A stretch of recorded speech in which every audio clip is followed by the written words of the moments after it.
at 7:30 p.m. in the board meeting room. Move on to the chairperson's report. Good evening again. Thank you, all of those of you that have come out in person on this evening and all of those on Zoom. I wanted to start out with some recognition for two of our board members leaving our board, this being their last meeting. While both wanted no comments, I feel that it would not be in the spirit of the way our board does business. Their work and tenure also speaks for the both of them. Deb Richie, 4 years of dedicated service to our students, the board, the district, and our community. I know you've been a volunteer for almost 15 years through various parent organizations, RTMs, and subcommittees, and even more. Your focus has always been on the students and providing a safe environment and education for them. Deb always did her homework and brought the right questions to the discussion. While you will be missed, I hope you enjoyed Tuesday nights off, playing paddle, more college tours, and family time and visits with your daughter in school. So thank you, Deb, for being part of the board and for all that you've done for the board. Appreciate it.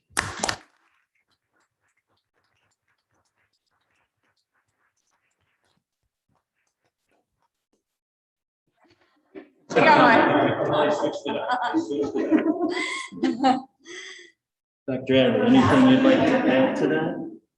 I'll speak close. Yeah, okay, good. Is that you? Okay. That is you. Good. Moving on to Katie Stein. Katie Stein, 9 years on the Board of Ed.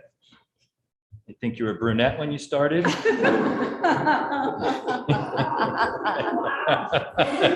Dedicated service. And you can blame Katie for her encouragement for me to get involved in the Board of Education many years ago, a conversation I think in our kitchen. Katie was a leader on the superintendent search committees and has served, I think, on all subcommittees over her tenure and brought to each meeting a full understanding of the facts, the issues, ideas, and solutions. Always focused on the students. With her legal knowledge and sharp intellect, Katie led many conversations on the board table. The truth is, Katie likes to set the table. And without her and Four Forks, we would have been very hungry at our long superintendent search meetings, union negotiations, and retreat meetings. While you will be missed, Katie, enjoy the ability to be at the remaining high school games for Cece and visiting Liv and Matthew. As a personal friend for a long time, thank you, Katie, and thank you, Deb, but thank you both very much.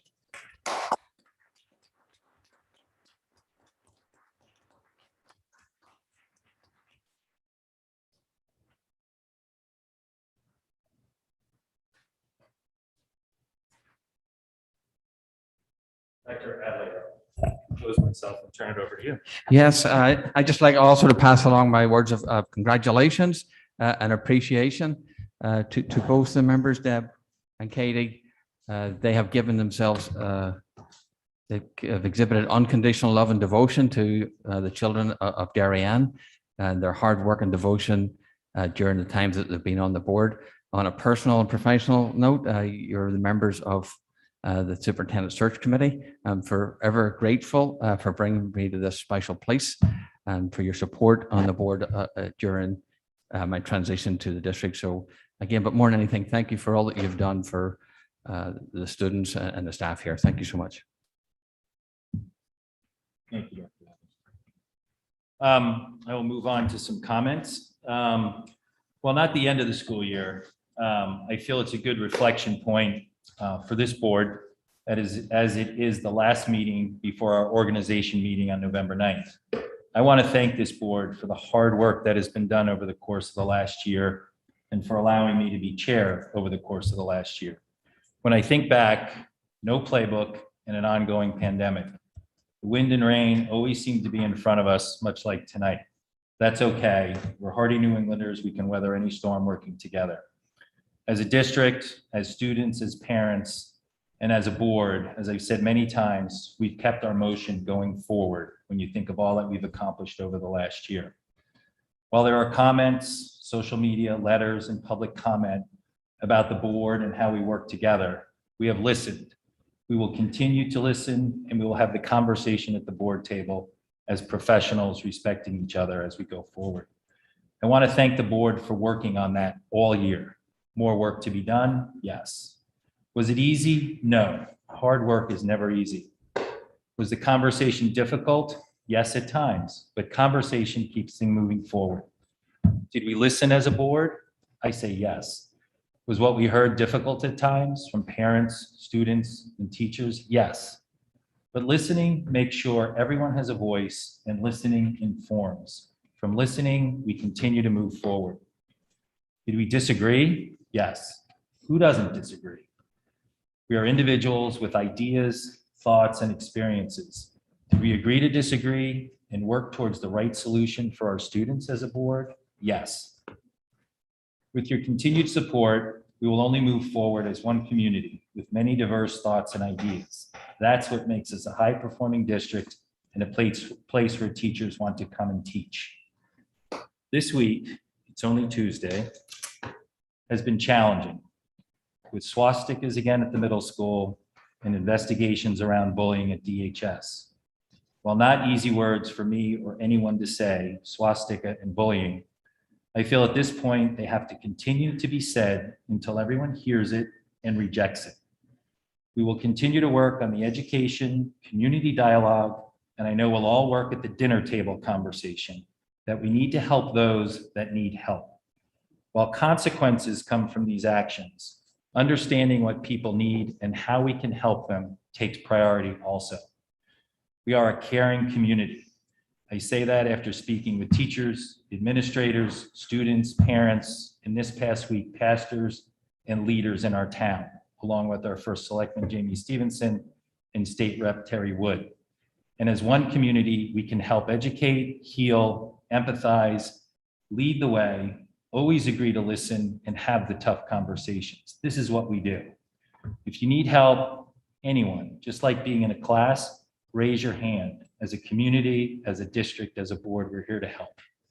Thank you for listening, and let's continue to do the good work for our students as we move forward. We will move on, Michelle, to public comment. Good evening. If you would like to speak during public comment, please click the participants icon on the bottom of your Zoom screen. Next, click the raise hand option. The facilitator will identify you and announce that you are unmuted for public comment.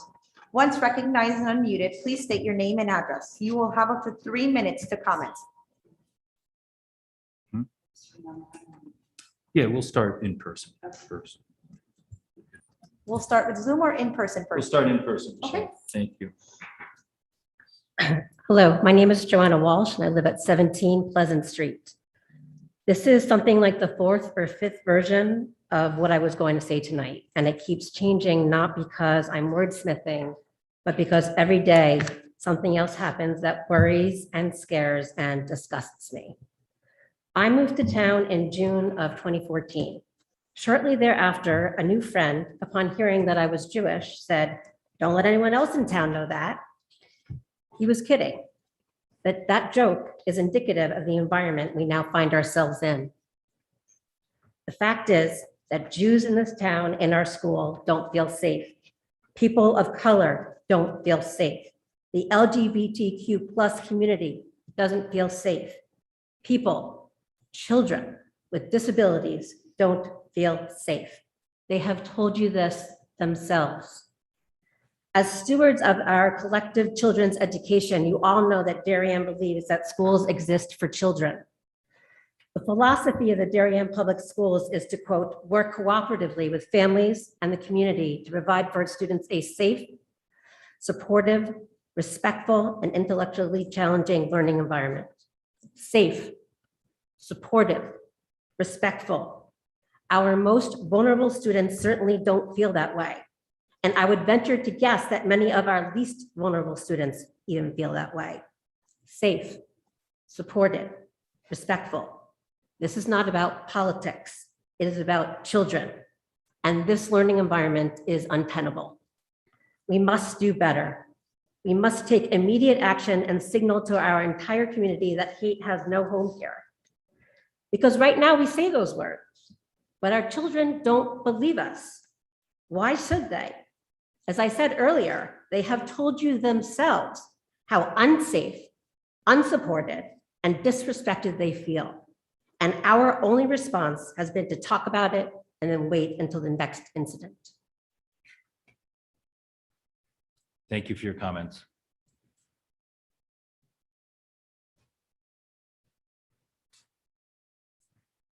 Good evening, John Dunn, 175 Raymond.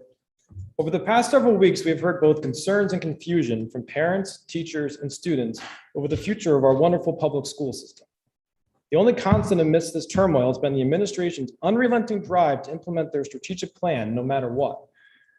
This is exemplified in tonight's presentation as the administration embraces Hartford's open choice program and facilitates the regionalization of our schools at the cost of local control.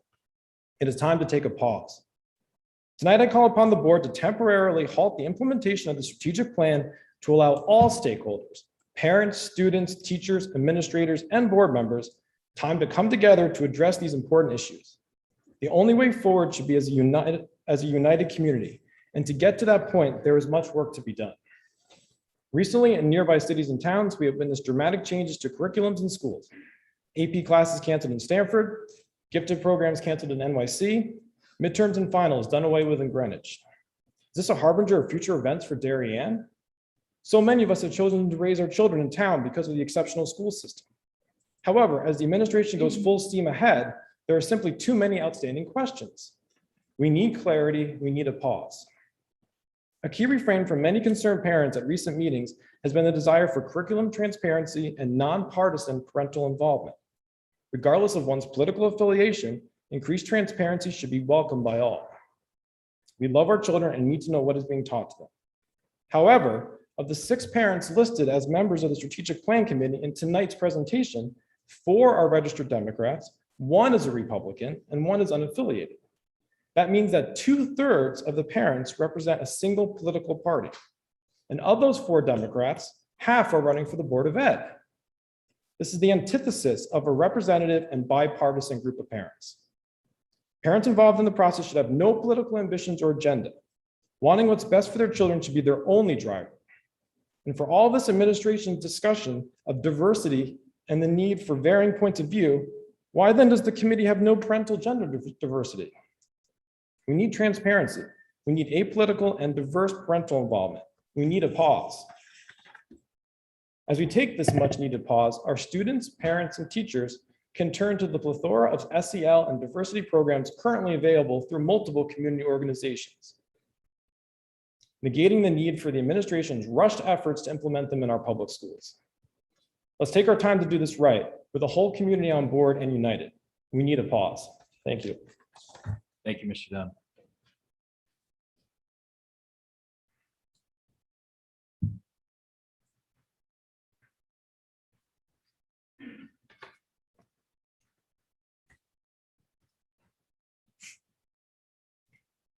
Kathleen Thompson, Goodwives River Road. To the Administration and Board of Education, thank you for letting me have this opportunity to speak.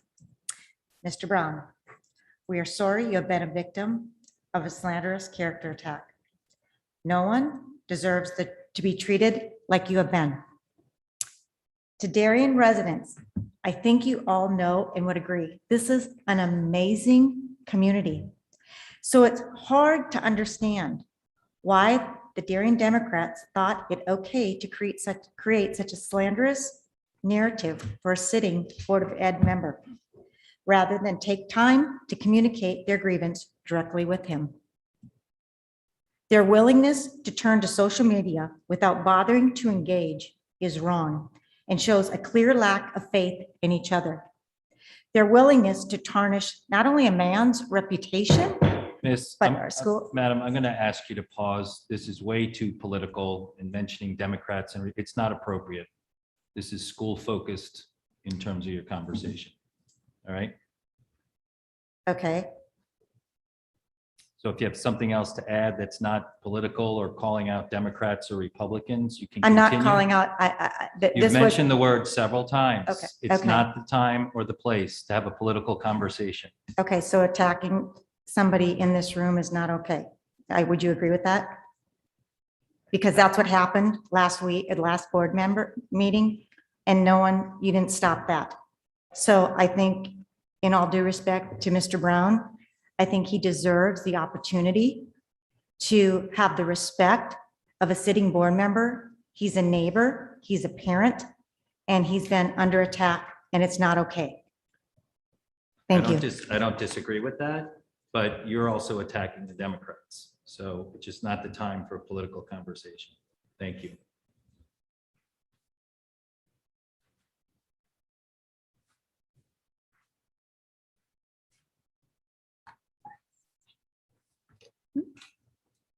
Good evening. Melissa Zablocki, Relihan Road.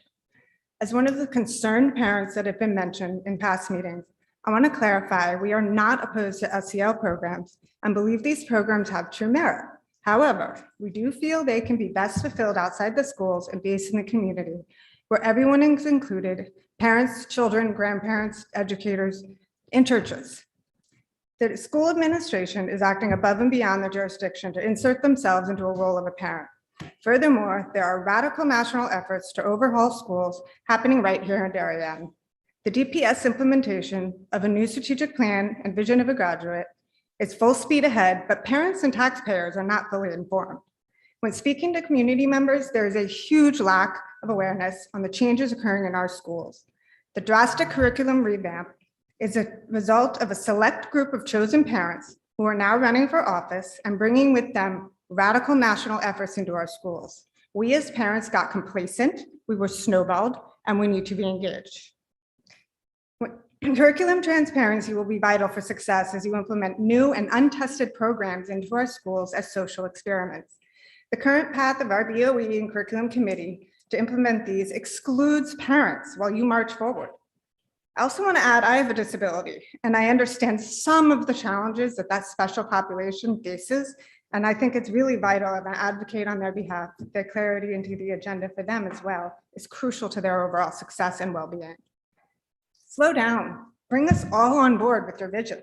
Share the agenda. This will dictate everything going forward from curriculum to gender identification. This is where the parents have been excluded. This is where we're asking for a pause. In the name of equity, New York City eliminated their gifted and talented programs. Other towns around us are eliminating AP courses, finals, midterms. This is not just changing curriculum, but lowering standards. This should be rejected by all families. The gifted programs in Darien are also being reassessed. Are we next? Parents can all agree that any form of racism, racist sentiments, negative judgment, or exclusion of any kind is simply intolerable under any circumstance. We are part of a greater humanitarian effort. It's a community effort.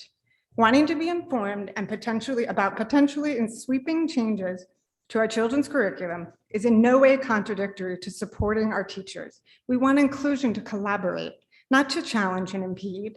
We've been mischaracterized. Let us have a seat at the table. It's time for all sides to come together. You're excluding parents as you march forward, a body of people. We have rights by federal law that are being denied. Regardless of political party, no parent should support that. And I just want to leave you with one thing that resonates with me. This is from the Darien Parents Coach Training Program before you can be a parent coach in the community. And that message is, exclusion is a form of bullying. Thank you and be well. Thank you for your comments.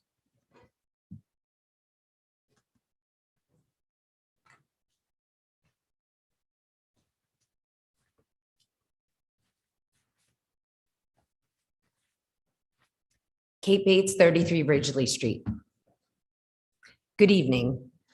Excellence in education. I have many friends that have grown up in Darien, and that is the motto they all remember: excellence in education. It seems we have achieved it.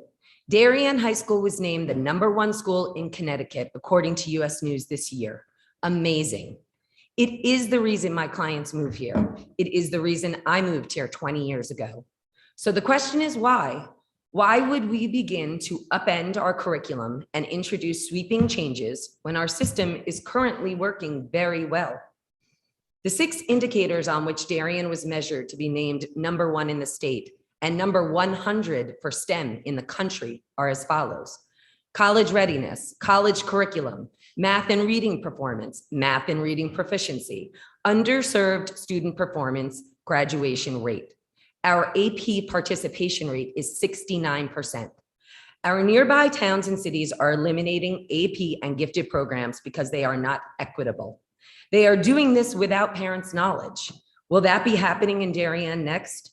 No midterms or finals as well? We have all these programs now, and we are #1 in Connecticut. These are the reasons we are now asking for curriculum transparency before these changes are made and the parents are left out. Many of the parents in town have no idea about the drive for a new strategic plan or how the strategic plan committee was chosen. It was written during COVID when parents were underwater and focused on simply surviving. We all just received the vision of the graduate, and I would also like to know how the stakeholders who wrote it were chosen back in March of 2020 when we were headed for lockdown. How were none of us aware? Was this written by the stakeholders or an outside group that we paid to write it? The vision of a graduate is not a core curriculum. It reads as a lesson in raising our children to become kind, socially aware citizens, which is our job as parents to teach them. I certainly do. The larger question is, how are we fitting all of this new curriculum into an already exhausting 7-hour school day? What core subjects are we cutting short? How will that affect our children's education in the traditional core curriculum, which has proven to be critical in raising a successful graduate? I rely on the brilliance of our incredible teachers in Darien who have helped us get to #1 in Connecticut to teach my children what I cannot. The core fundamentals of math, science, language arts, social studies, and history, among others. I think we need a pause to better understand why we are rushing to make changes to a system that is already proven to be highly successful. Clearly, when we were being told there's a new strategic plan heading our way to change an education. Ms. Bates, you're at time. Okay, I hope we get a great deal of clarity tonight. Thank you very much. Thank you. Thank you for your comments.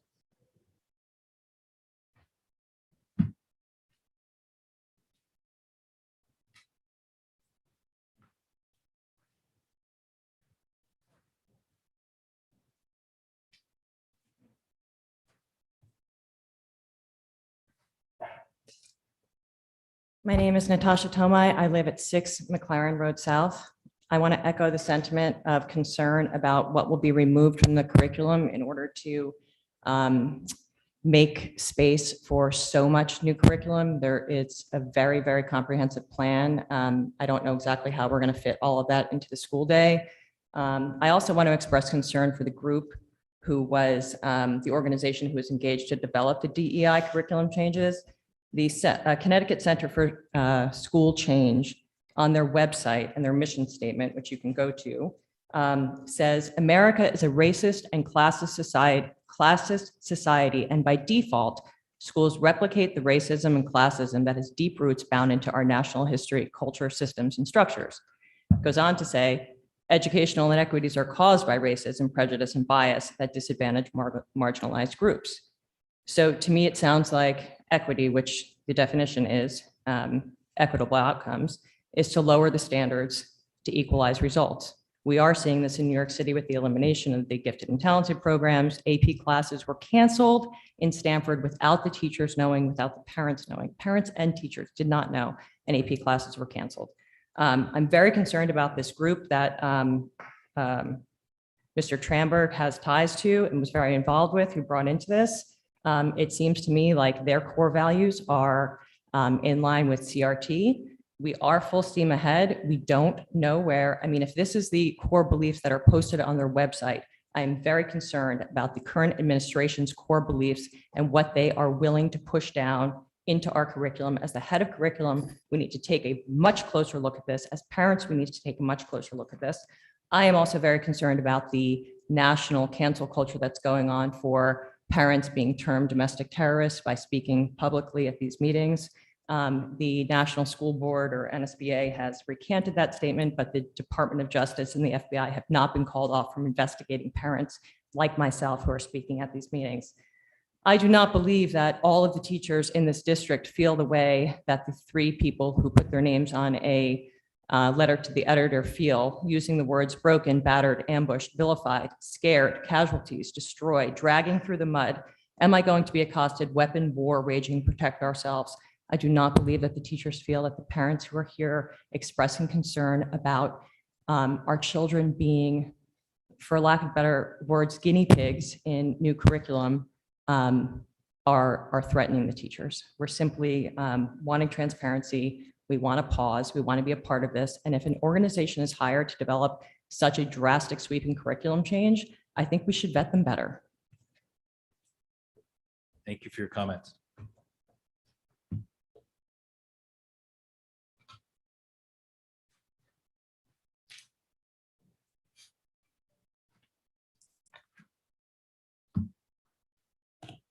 Good evening. I'm Linda Rowe of Behringer Road, a resident of Darien for over 9 years with children in elementary and middle schools. This is the first time I have addressed the board, and I thank you for the opportunity to do so. Given this town's historical public school excellence, which is one of the best districts in the country and one of the main reasons we moved here, perhaps like many, I grew complacent with the Board of Education activities. Until this year, I never had a reason to doubt the board's activities and the direction of our children's education. However, recent events have compelled me here tonight to advocate for more transparency and parent inclusion in the implementation of what appears to be a new curriculum for our kids going forward. Trying to understand the trend, I learned that the board is in the process of implementing a completely new, untested curriculum that was passed under what seems like the cover of darkness at the height of the COVID pandemic. I also learned that this new program appears to have been pushed through by a few individuals from the administration. How will it change the already proven curriculum? Please tell us the specifics of the new curriculum. The often repeated words of diversity, equity, and inclusion sound nice and uncontroversial, but they are in fact generic words and tell us nothing about the actual curriculum changes. What is the cost of this program? What are we going to have to eliminate? I began to do my research, and I don't like what I'm seeing with the way DEI has been introduced and integrated into the curriculum in the other towns. For example, after implementing DEI, nearby school districts have cut AP classes, midterm and finals canceled, mind you, at the surprise of not only parents and students, but teachers as well. Gifted programs taken away and differentiated levels in math gone at a 6th grade level, all in the furtherance of their DEI curriculum. If time is being spent to re-educate our teachers and money spent to implement DEI, what is being cut from the budget and in the classroom for it? When my children reach high school, will AP classes, different levels of subject matters, and other programs be cut like was done in the communities around us? So all I can do is question, are we next? This cannot be allowed to happen here. Lowering our standards is not acceptable. I want to know, we all want to know, and we want a continued voice in the education of our children. So I ask the board to allow us, the parents of our children, a chance to collaborate with the administration on your new strategy. We want a seat at the table and a representative collection of the community to have a voice, not a select group of people handpicked by the very individuals that pushed this new program through in the first place. Please consider that these are our children, and while you have a responsibility for their education, we have a much bigger responsibility as their parents. We all moved to Darien for the great school systems, but parents, please wake up. I urge you to demand a voice in this process. We are responsible for what comes next and how our town stays a place where future generations want to live. Thank you. Thank you for your comments.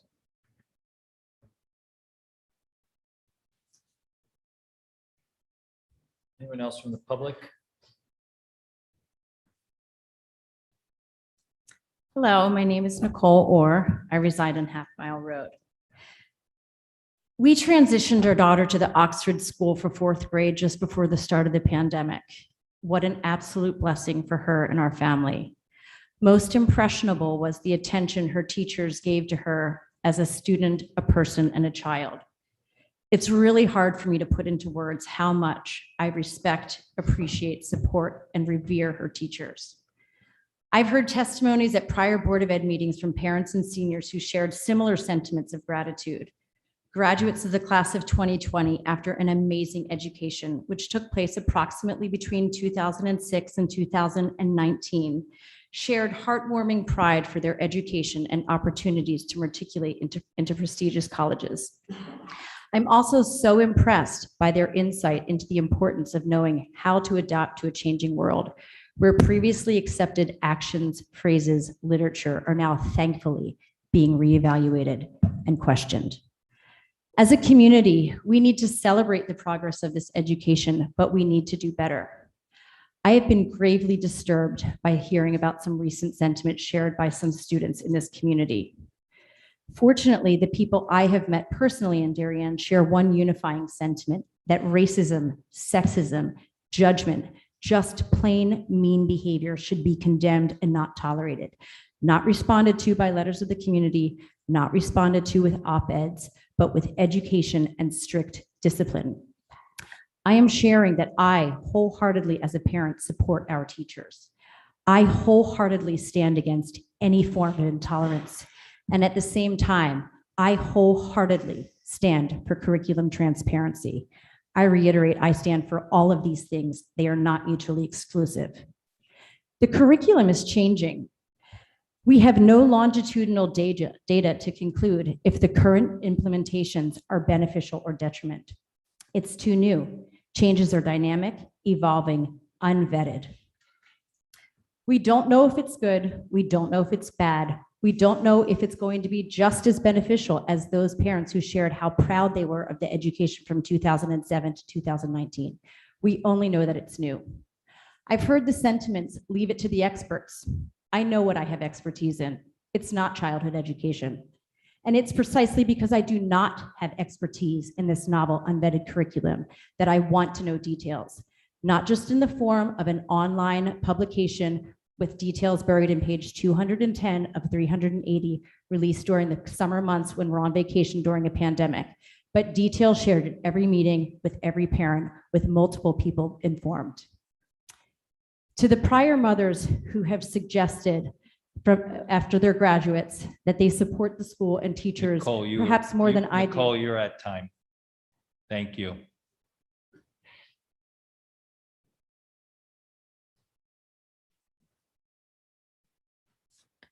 Lori Olson, 16 Littlebrook Road. Before I start, I want to start with something that my family went through in 2012 when we moved here from Seattle. I had a 4th grader, a 5th grader, and a 1st grader, and had a bully. I went to the teacher, I went to the principal, I went to everybody I thought I could go to. And it went on and on and on and on. And I'm saying this today because things have to change here. Because I have emails from 2013 begging for change, begging for someone to help my son, because he would get in my car and he would cry all the way home. And it wasn't until my 5th grader, his brother, decided to step in that things changed. And I was told over and over that things would. And I have all of my emails. I have an email from Chris Bogart saying, I wanted to let you know that I sent a letter to Dr. Falcone with some suggestions. I have an email here saying to me, to the principal, saying, please, please, for 5th grade, do not put my son with that other child. I have all of them, and I printed all of these out because I want you to see that this is not a political thing. These are from 9 years ago. I blacked out things. And then I have an email that I found searching for these from 2015, where my older son was on a basketball team in town, and he was 12 years old at the time, and the 12-year-olds all hit hands afterward, and the other team called my 12-year-old a faggot. Uncalled for. And I emailed Joe Marzano, and that's my email to him, saying this cannot happen here. I'm appalled, I'm offended. So I want to talk about the continuing acts of hate and discrimination that keep happening at our schools. Almost every week we hear about another hurtful incident, graffiti in the bathroom, posting on social media, slurs on our athletic fields, and just today we learned of yet another swastika found in the middle school. I'm not here to place blame, but I believe we need to acknowledge that Darien is caught up in the national trend of rising acts of hate. Just this morning, I read a news story about acts of vandalism at houses of faith of all kinds, Jewish, Muslim, Christian, being in the rise everywhere. 2020 was the highest year on record, and 2021 is off to an even higher rate. And we've seen higher amounts of this activity in our town. I am here to plead with the board and the administration to engage in some real practical problem solving. This isn't about pointing fingers or a political agenda in a particularly heated campaign season. This isn't about pretending we don't have a serious problem or pretending that the current strategies and consequences are working. This is about making real change. Of course, there isn't one tangible solution, but the one thing that could obstruct this much needed change would be the removal or watering down of the school's diversity initiatives and programs that address intolerance of all kinds. I just came back from Parents Weekend at my eldest son's college because the people I refer to there are a freshman and sophomore in college. It's been 9 years. And my son goes to a large Big Ten university in a conservative state, and the emphasis placed on the school's diversity program is extensive. You're at time, Mrs. Olson. Thank you. Guys. I'd like to finish for Lori Olson. I'm Tiffany O'Connor at 48 Lee Warden Road.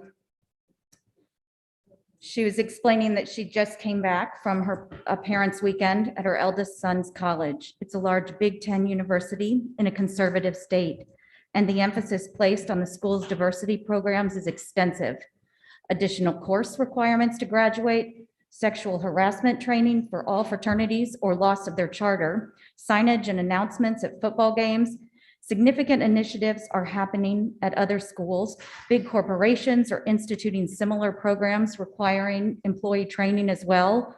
All of our children will be receiving this type of training. It's just a matter when. The bottom line is that this growing intolerance is an enormous problem, and the Darien Public Schools need to take action. Ignoring or underestimating it will only make it worse. And the last thing we want is to be a town with a reputation for tolerating hateful behavior. That reputation will drive businesses away and dissuade new residents from moving here. But most importantly, many of our students will leave Darien complacent, dejected, or hopeless, and they may never want to come back. Proactive steps need to be taken now before the situation becomes completely out of control. Thank you.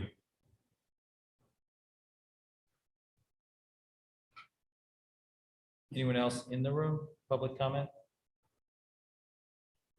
Michelle, do you want to move to Zoom? Absolutely. Anyone else? Is there people outside?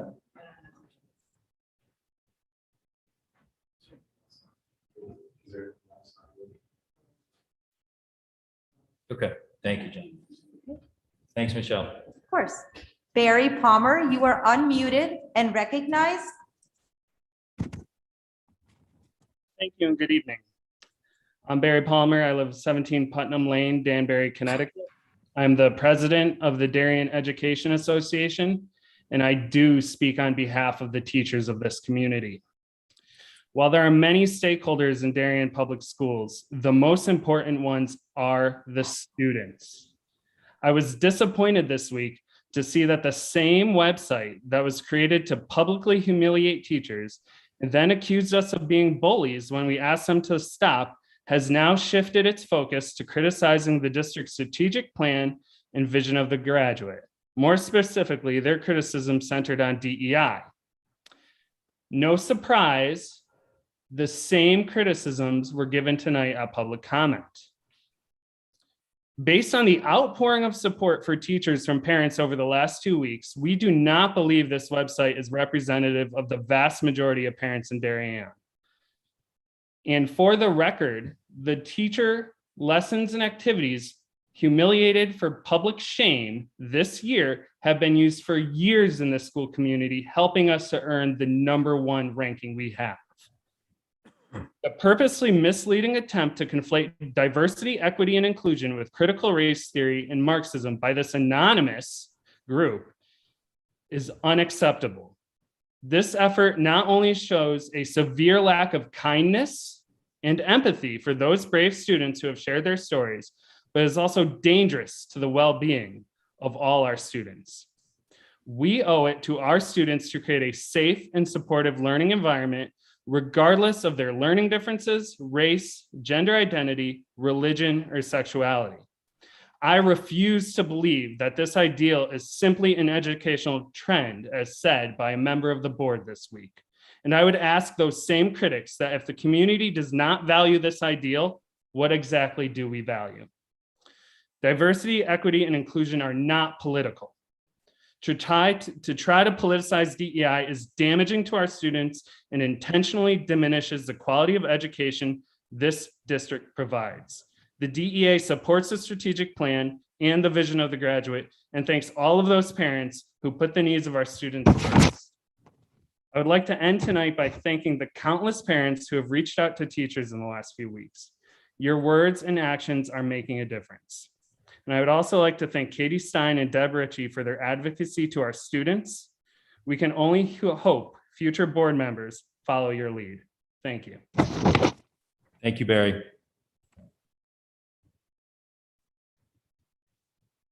Jeff Thompson, you are unmuted and recognized. Jeff, Mr. looks like you're Thompson? not muted. You're muted still. There we go. Great. Sorry Thank about you. that. Good evening. Thank you. My name is Jeff Thompson on Goodwise River Road. I'm here tonight as a concerned parent. Darien parents love and appreciate the Darien Public Schools and our wonderful educators, and we wholeheartedly support teachers educating our children. Darien Public School System has one of the best academic reputations in the country, and is why we and many other families have moved here. Of great concern is the school administration and some teachers' agendas seem to be changing in profound ways from what we as parents know, understand, or choose. As parents, we have a duty, obligation, and frankly, the right to review any potential radical changes that could affect our school's curriculum. As parents are the primary stakeholders in our children's education. Tonight, I'm here to ask the administration and Board of Education to pause on implementing the Darien Public Schools new strategic plan. This new plan hasn't been fully vetted, hasn't been socialized to parents, and critical details remain unknown. It is anchored in a diversity, equity, and inclusion approach, which in spirit has great merit. Yet there are many unknowns regarding its implementation and its potentially negative impacts in our school systems. Let's pause so everyone understands the impacts and the intent of new and untested curriculum that's being added throughout our school system, which begs the question, what programs or academics may potentially be eliminated to accommodate the new strategic plan? I bring this up tonight, as have other parents, as there are concerning trends occurring in the neighboring public school systems of Greenwich, Rye, Stanford, and New York City that are eliminating or diluting gifted programs, AP courses, midterm and final exams, all in the name of DEI curriculum. I hope this is not an omen for Darien. I hope we remain focused on academic excellence and not replace academic merit with political agendas. Let's pause and learn how the curriculum committee that proposed this plan was selected, and to more broadly evaluate whether this plan truly incorporates all voices of the Darien community and not just a selected few.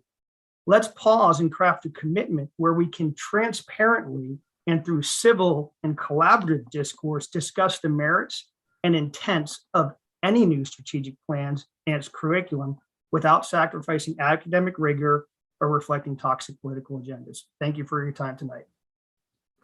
Thank you very much for your comments. Christy McCarthy, you are unmuted and recognized.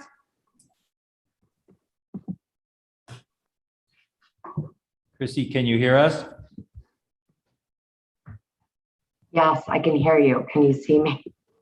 We can't see you, but we can hear you. So please continue. Thank you. Wonderful. Here we go. Good evening, everyone. I am another concerned parent and agree with the statements made here tonight on transparency from the school administration and the Board of Education, and the inclusion of parents in the curriculum committee and in general in the education of our children. Please pause and allow us to collaborate with administration and our outstanding teachers on the new strategy before it is implemented. We want to know the specifics of this strategic plan. We do not want to be excluded. Regardless of political party, this is something all parents want, and it is within our legal rights. Thank you, and be well. Thank you for your comments. May I have her address, please? Excuse me? Her address, please. Oh, Chrissy, do you have your address there? You could provide us? 25 Hillside Avenue. Thank you. Susie, you are unmuted and recognized. I know. Well, this all went on during COVID too, when parents had to get up. Hi, there's someone that has their mic open and we're waiting to hear from Susie. Susie, why don't you go? Are we ahead? ready? Yes, thank you. Okay.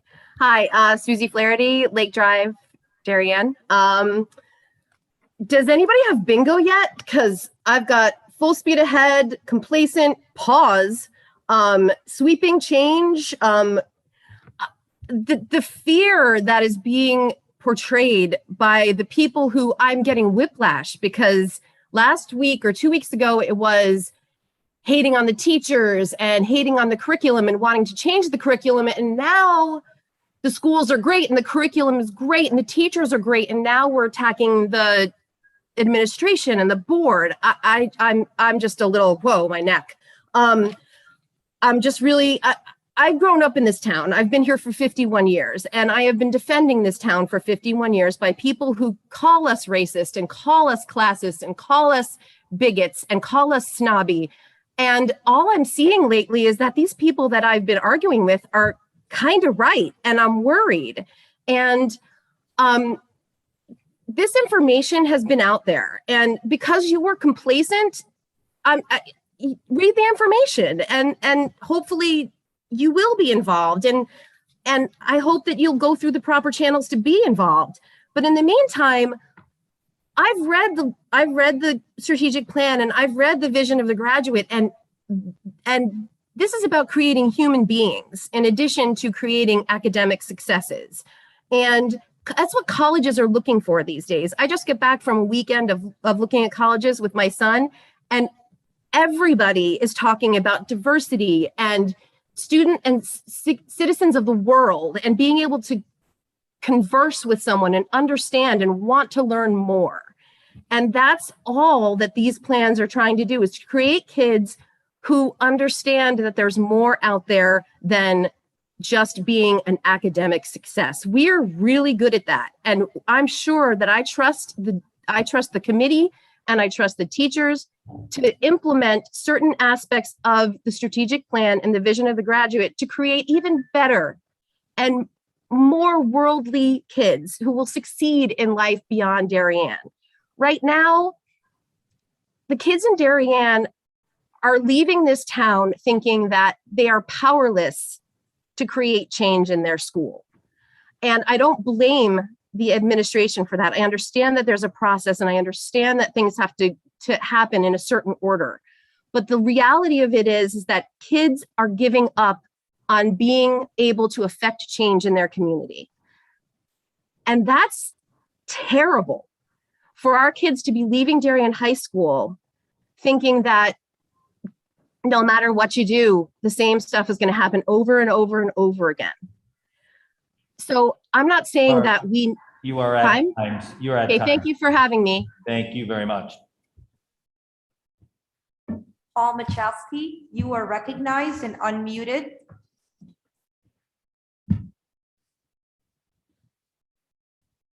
Paul, can you hear us? Yep, I had to hit those buttons. Good. Gotcha. Go ahead. Thank you. Hi, my name is Paul Mahalski, and I live at 371 Middlesex Road, and I'm one of the neighbors party to the lights agreement included in your agenda for discussion tonight. As you consider how you would like to move forward with the high school neighbors, I would ask you to keep in mind two things: the history and the teaching opportunity. The history of lights at the high school is a storied one. The first effort to get lights approved was denied by P&Z in 1994. The lights debate resurfaced in 2006 with a new proposal to the board by third parties. The effort to get lights approved resulted in a 2-year battle that consumed huge amounts of board time, destroyed relations between the board and the high school neighbors, and ultimately resulted in a disapproval by P&Z in 2008. The next 8 years were characterized by tension and distrust. Neighbors felt they had to be on guard constantly for lights proposals. Limited temporary lights were approved without neighbor opposition, but just 4 years later, light creep began With 10 years of animosity, tension, and distrust characterizing the relationship between neighbors and the board, in April 2016, a group of neighbors publicly proposed a compromise for permanent lights. Rather than continue the lights, no lights battle, we wanted to suggest a third way forward that could restore the relationship between the high school and its neighbors. Permanent lights for the high school athletes on a reasonable basis that respected neighbors in the residential neighborhood. A compromise was worked out with then Superintendent Brenner and approved by the board. A permanent lights application went through P&Z without neighbor objection. Because the fear of light creep remained a reality, a compromise included a 5-year standstill. This gave neighbors a period of peace, not having to worry about new proposals for expanded light usage. It also gave the board and administration a period of peace, not having to spend time addressing new proposals from youth sports leagues. The peace plan has been working. I hope the board will honor the third way compromise and extend the standstill to give everyone at least an additional 5 years of peace, good relations, and trust. The second thing I'd like to ask the board to consider is the teaching opportunity provided by this situation.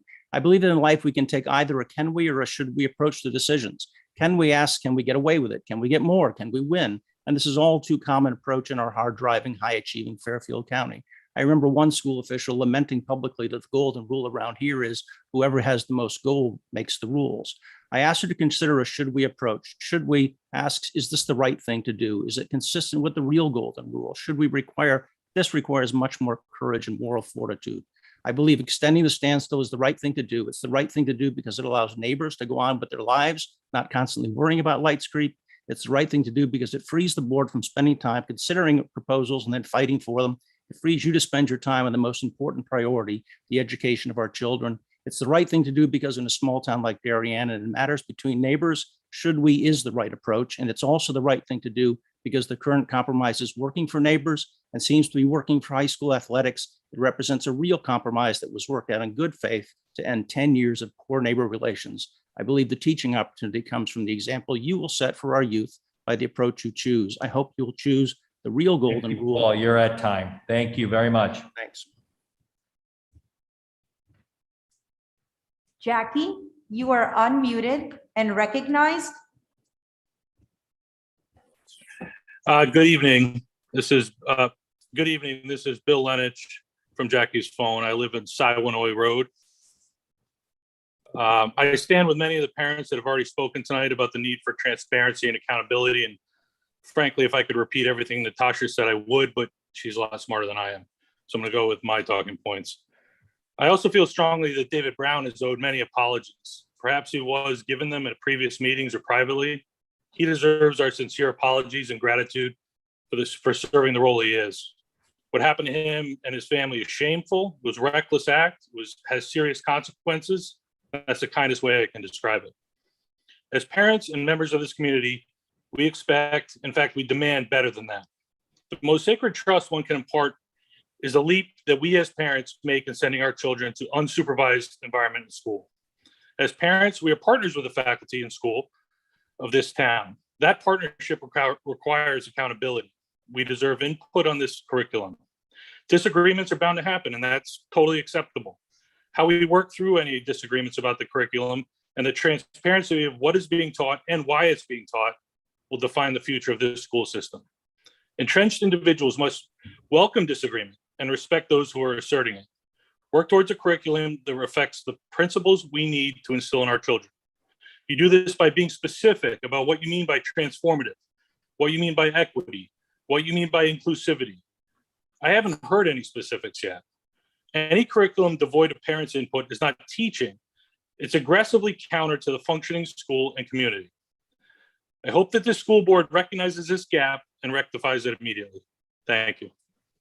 Thank you very much for your comments. Alicia Skinner, you are unmuted and recognized. Hi, Alicia Skinner from Cliff Avenue. Over the last few meetings, I've heard a lot of concerned parents speak up and request a curriculum committee from this board. Parents are asking for transparency because they're seeing significant changes occurring to the curriculum in our town and the towns around us. In a recent article in The Advocate, I read that Stanford High School decided to cancel certain AP classes and that parents were not even informed. As parents, we do not want a surprise like that in our community. And so I'm asking that before a new strategy is implemented by this board, that parents are allowed to review and comment on that strategy before, not after. Most of us moved here because of how highly rated our public school system is, because Darien High School students are amongst the best and brightest and go on to our nation's top universities. And that is why we care about the changes you're trying to implement, because it directly impacts our kids and directly impacts the reasons why we moved to Darien. We want to be included. You did We do good not too. want to be surprised. There are two like the people parent- discussing. Someone Excuse has me, their mic excuse on. me. We want to be included. We do not want to be surprised like the parents were in Stanford. So please be transparent with us on these non-trivial issues. If there is a desire to take away AP classes in Darien, we should be involved in that decision. If there is a desire to take away the gifted and talented programs, we should be involved in that decision too. If there is a desire to teach divisive ideologies that confuse children or may not be age appropriate, we deserve to know in advance. We want to know, we want to have a say before it is implemented and not after. Thank you. Thank you for your comments.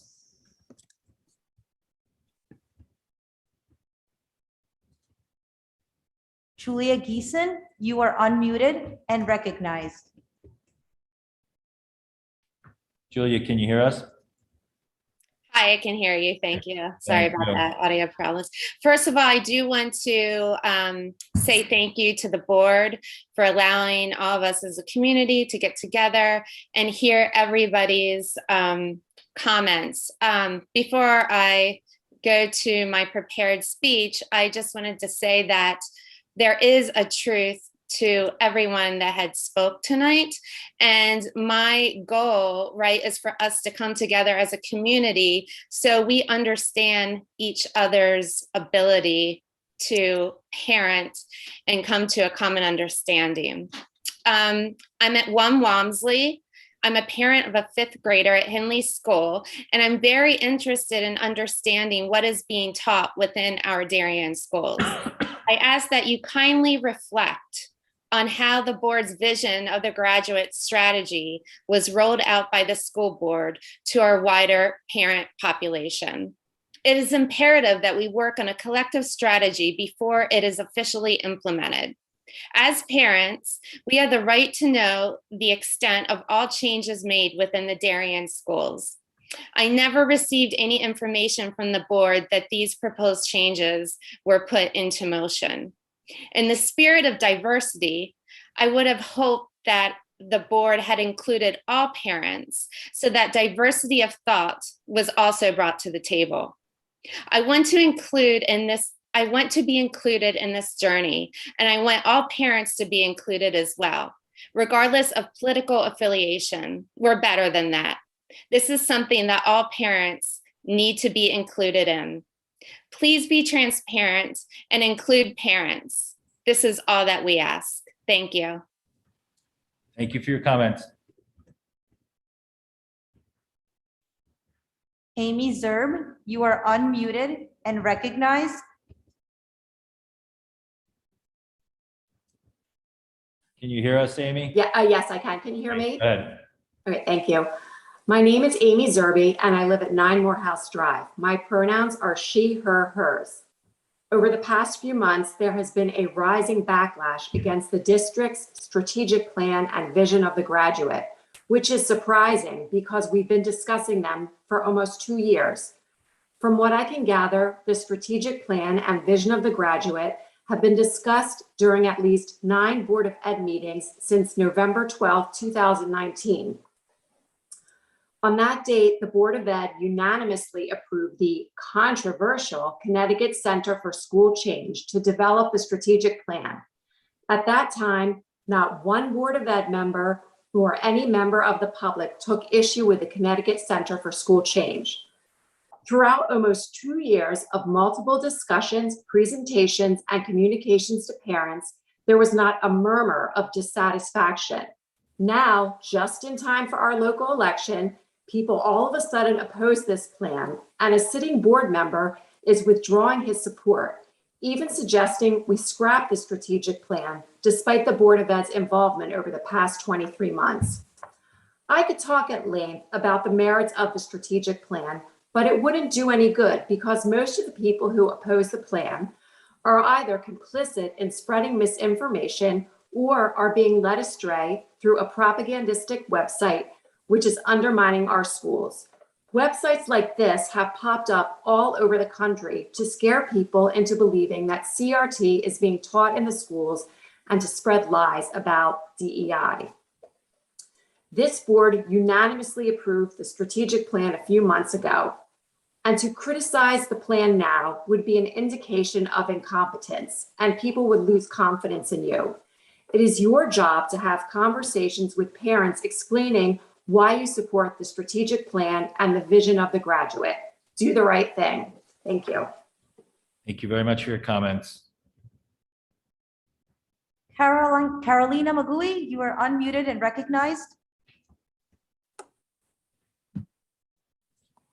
Hi, good evening. My name is Carolina Magoe, and I am in 28 Kensett Lane. First of all, I want to thank Mrs. Richie and Mrs. Stein for their service in the Board of Ed. They have been invaluable members to our Board of Education and truly supporting all our children without any hidden agenda. So I thank you for that. And I'm sorry to see you leave. The way some of you are leaving. Amy Zerby just kind of say what I wanted to say, but I just wanted to make sure that the people that think that there has been no transparency regarding the strategic planning process or the vision of the graduate, I would like to mention the following dates so you can go into the website and find the meetings. December 16, 2019 is where the discussion of the strategic planning process started. January 13th, 2020 was the first meeting with the strategic planning committee. January 28th, 2020 was the strategic planning committee meeting. February 2nd, 2020, strategic planning committee meeting. February 25, 2020, the strategic planning update to the Board of Ed.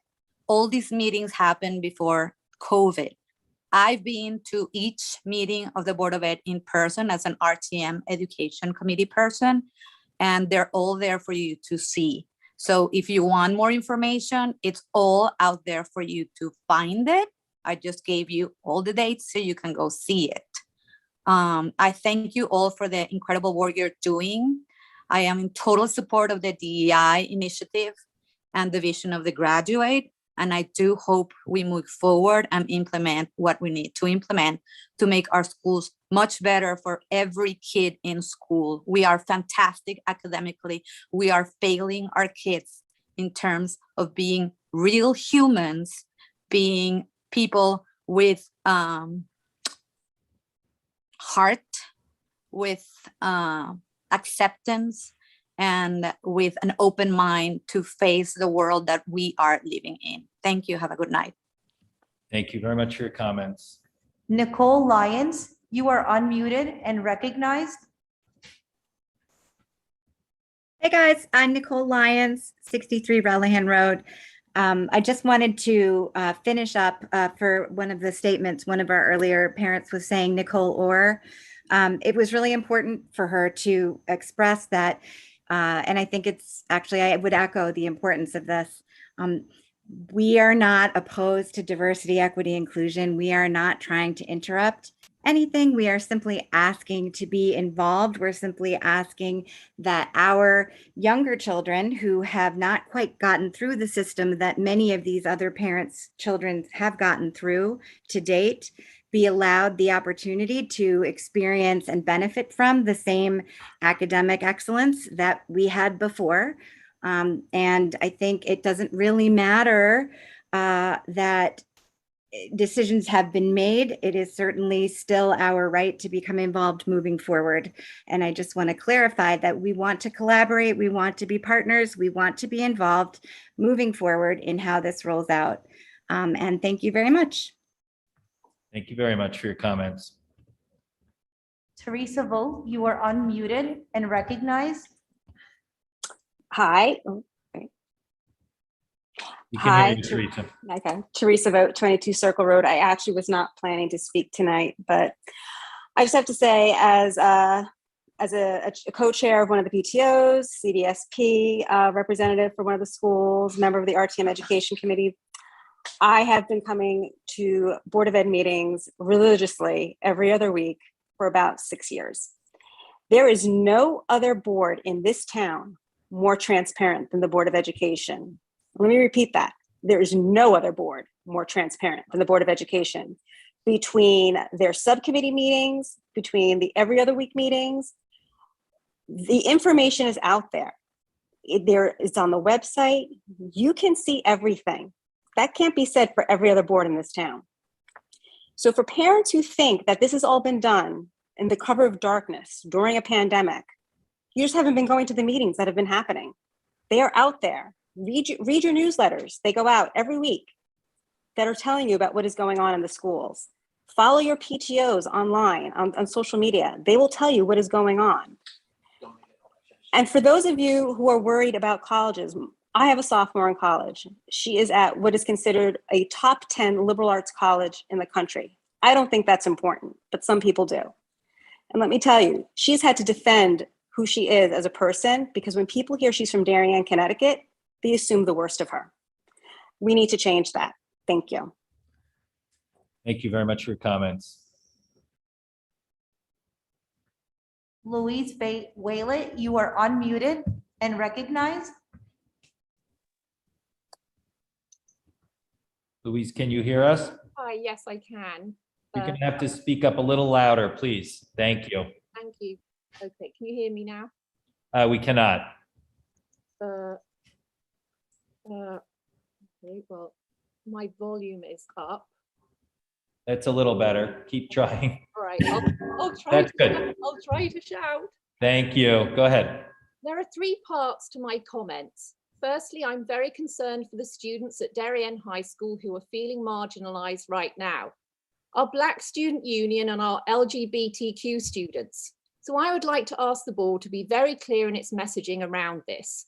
Adults, if you are not a teacher or an administrator, you do not have the right to challenge these teens for their thoughts, feelings, and beliefs. It's their First Amendment right to disagree with your beliefs. I have heard that there are adults seeking to silence them out of a fear of what exactly? Our teachers and admin must be struggling to keep up to best support all DHS students, because so much of their day is spent dealing with non-curriculum issues and parents who refuse to make their kids accountable for their behaviour.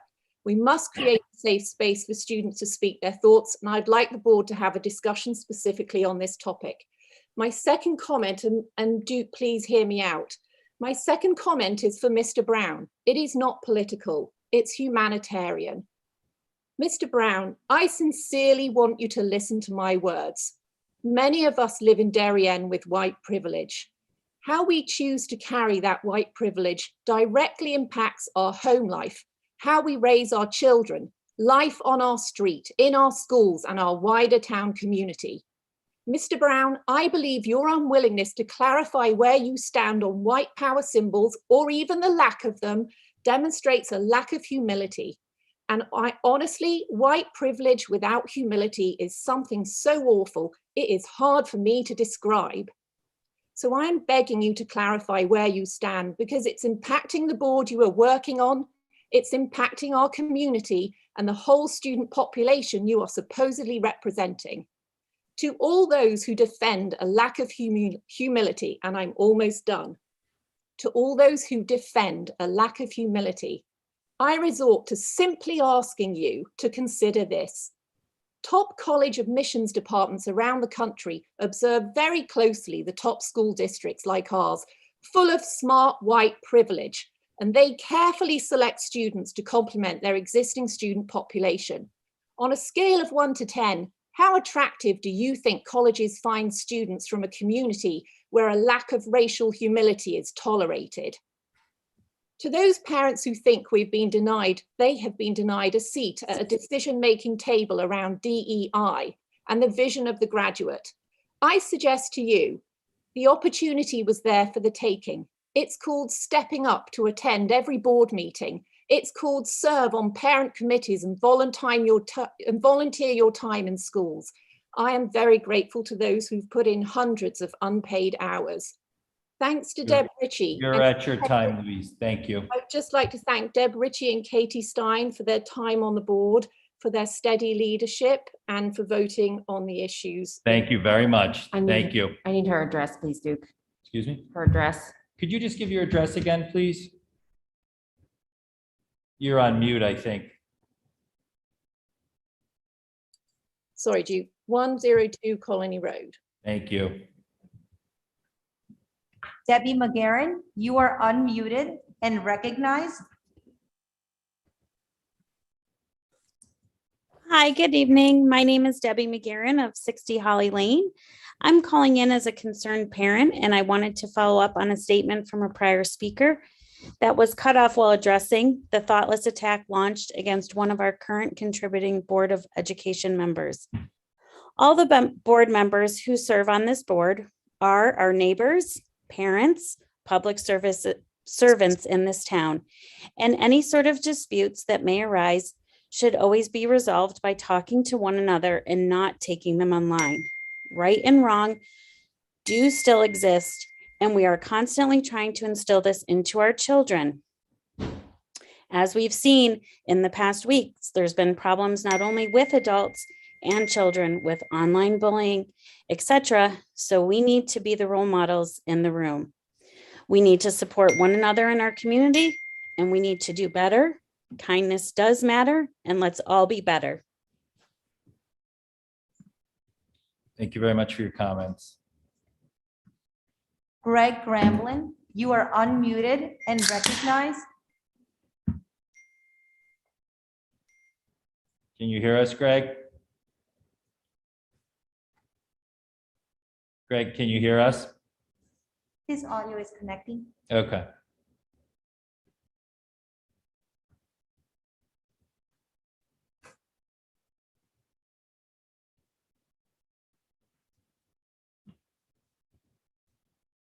Can you hear us, Greg?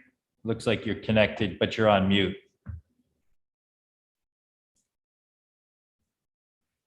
You're still on mute. If you can hear us.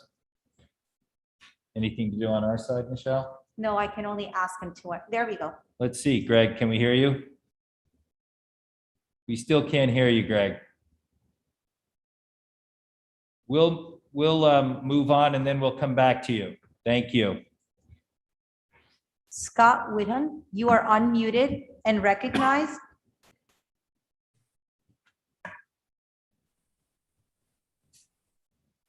Scott, can you hear us? Hi, yeah, can you hear us? Yes, we can. Thank you. Please continue. Sure. So I'm Armel. This is Scott. We're at 12 Fitch. Again, I was not going to say anything, but here we are. And I promise you won't see me at every single one of these. I have no desire to be out there like that.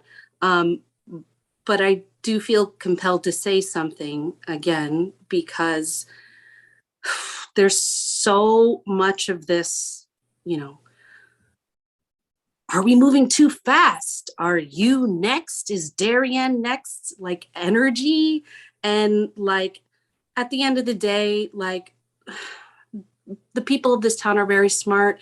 If you want more information, you can probably find it. You can dig it up or ask Miss McGoey. She clearly is, you know, dialed in on this stuff. You can find the information if you want more clarity. And people are just, I mean, nothing that anybody says here tonight is going to really, in my opinion, impact how people vote. It's 2021. People are going to vote the way they vote. So I'm not here to talk about that. I want to talk about the kids and the messages that our kids are getting from the administrators and the town leaders. You can't control other people, right? This is something I've learned in my life. People are going to say awful things to you. There are going to be incidents of hate. It's America. It's going to happen. What you can control is your response. And I think that the response, something is really broken in this town, because people seem very reluctant to say anything other than we condemn. And I guess what I want to say is that it's really not enough to say you condemn it. You need to actually condemn it. I cannot for the life of me understand why there hasn't been like an assembly or a series of assemblies. Get the kids together, have the administrators, have the teachers, have the leaders stand up and say, we condemn this behavior. We will not tolerate this swastika. We will not tolerate this racist bullying. I don't understand what is so broken that we can't even seem to do that. I think we all agree that some behavior is worthy of condemnation. So I'm calling on you guys, our leaders, get together. If we can get everybody together to watch a football game, we can get everybody together to listen to the leaders saying to them, we won't tolerate this here. That's my message. I really hope that we can be stronger on communicating to the kids themselves. This is not who we are. Thank you. You're at time. Thank you very much for your comments. Greg Grambling, you are unmuted and recognized. Should we try again, Greg? Let's try this round two. Is this working? We can hear you, Can you hear Greg. me? Thank you. All right, great. So, my first question is, and Mr. Deneen, I can't help but ask why you cut off one member of our community for speaking out for another board member, Mr. Brown, but not cut off another for bad-mouthing him, who clearly missed his public statement. That seems inappropriate and not consistent. Regarding the strategic plan materials that are going to be discussed tonight by Dr. Adley and Mr. Tranberg, I would like to hear Dr. Adley and Mr. Tranberg specifically discuss any significant or transformative curriculum changes that they have discussed or which they think may occur as a result of the implementation of the strategic plan, including but not limited to the following. Specific potential changes in literature or textbooks, including books or resources used by students for various academic subjects or in the library. One of these changes already occurred with the removal of history books at DHS, unbeknownst to parents. Specific potential changes to classes or programs available to students, including, for example, elimination of AP classes or the gifted program. Any potential changes to the teaching of historical events that have occurred in the United States. Any potential changes to testing requirements for students. Any potential segregation of students by race, gender, or otherwise, which students in other schools around the country have been subjected to in the name of DEI. Will equity, which I understand is subjected to be equal outcomes for all participants, and therefore the elimination of outstanding performance, be incorporated into sports, theater, arts, music, and other non-academic areas as well? Any potential new materials or surveys that could be deemed as political in nature. In addition, I would like to understand what percentage of students, teachers, and faculty time will be taken away from academics for purposes of implementing curriculum changes related to the strategic plan. How will potential changes be specifically communicated to parents in advance of implementation? Dr. Adley, appreciate your response to my email request regarding these items in which you indicated any significant or curriculum changes would be discussed at the board curriculum committee. I would like you and Mr. Tranberg to confirm you agree the listed items are significant and that the board and curriculum committee wouldn't just discuss these, but seek board approval in advance of implementing them. Given the board's critical role in approving the curriculum and therefore any significant changes to the curriculum, which I think all parents would agree, the list I just walked through all classify as significant. I would also like to hear the board's view of each proposed curriculum change and understand how parents in our community will be involved in overseeing and approving any potential changes. I agree with other comments made this evening from other parents as stated in Darien's own public school policies that recommended in the recent CADE literature sent by Dr. Adley himself, that parents should be involved in the curriculum leadership team, which is not to be confused with the recently formed Board of Ed Curriculum Oversight Committee. Until these important answers are... You are at time. Thank you very much. Thank you. I would just like to say in response to Mr. Grambling,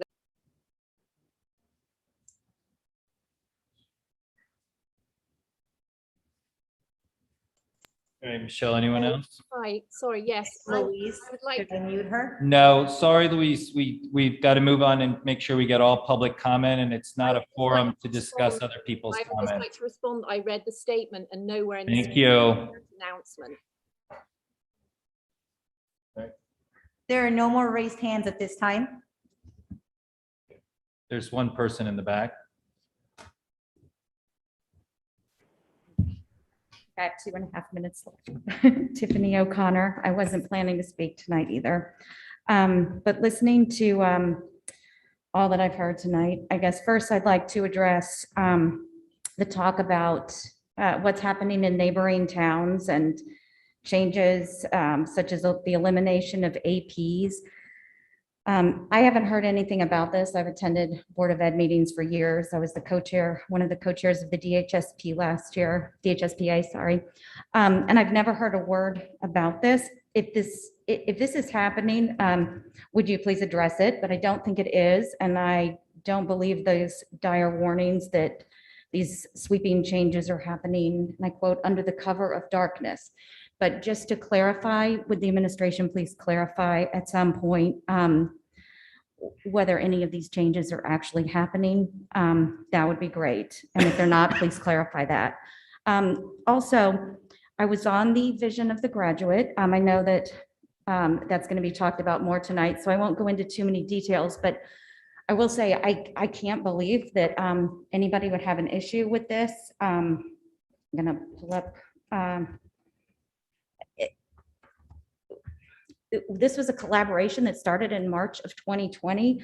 I guess I'm especially offended on behalf of the students because there was a lot of student input and they had great insights. I was in with Dennis Maroney on in different breakout rooms and different discussions. This was a really thoughtful process, and we had focus groups. There were so many opportunities for people to give input, but I just especially want people to realize that I thought the most important input came from the students. And I don't see how curiosity, creativity, independence, empathy, integrity, what's the other one I'm missing? Anyway, there's 6 of them. I don't see how that could be harmful in any way. I want to say what these are: communication, creativity, curiosity, empathy, independence, and integrity. I will say that integrity and empathy happen to be my favorites. I really like discussing those a lot. And right now, with all that's happening in our town, I think this vision is just desperately needed now more than ever. And lastly, just wanted to echo my good friend Lori, and thank her for sharing experiences from years back, and to point out how things just really haven't changed enough. And so many of us parents, students are asking for help. I also plead with the administration for real change. Thank you very much. You're at time now. Thank you. Okay. Can I just say one more thing? You're at time now. Thank you, though. Okay. I'd love to see real change for the students. Thank you.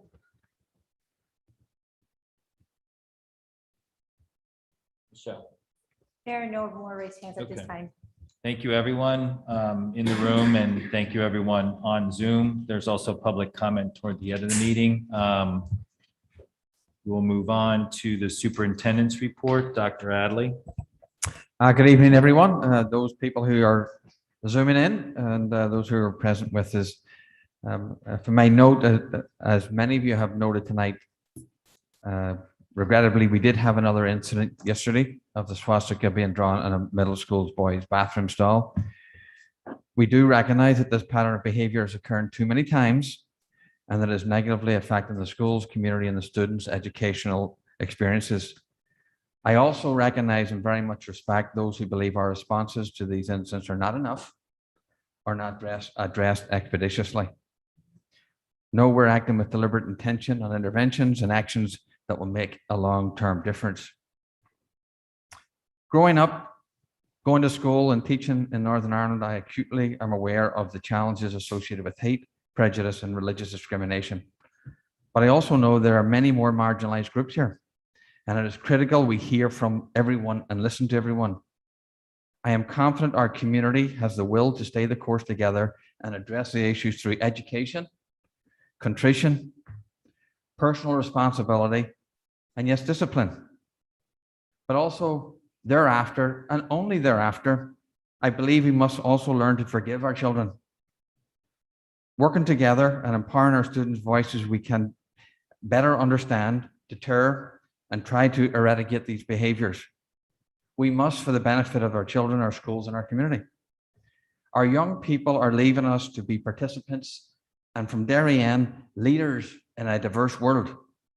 Doing this type of diversity work is undeniably difficult and requires a collective town-wide community effort involving the adults as well as the children.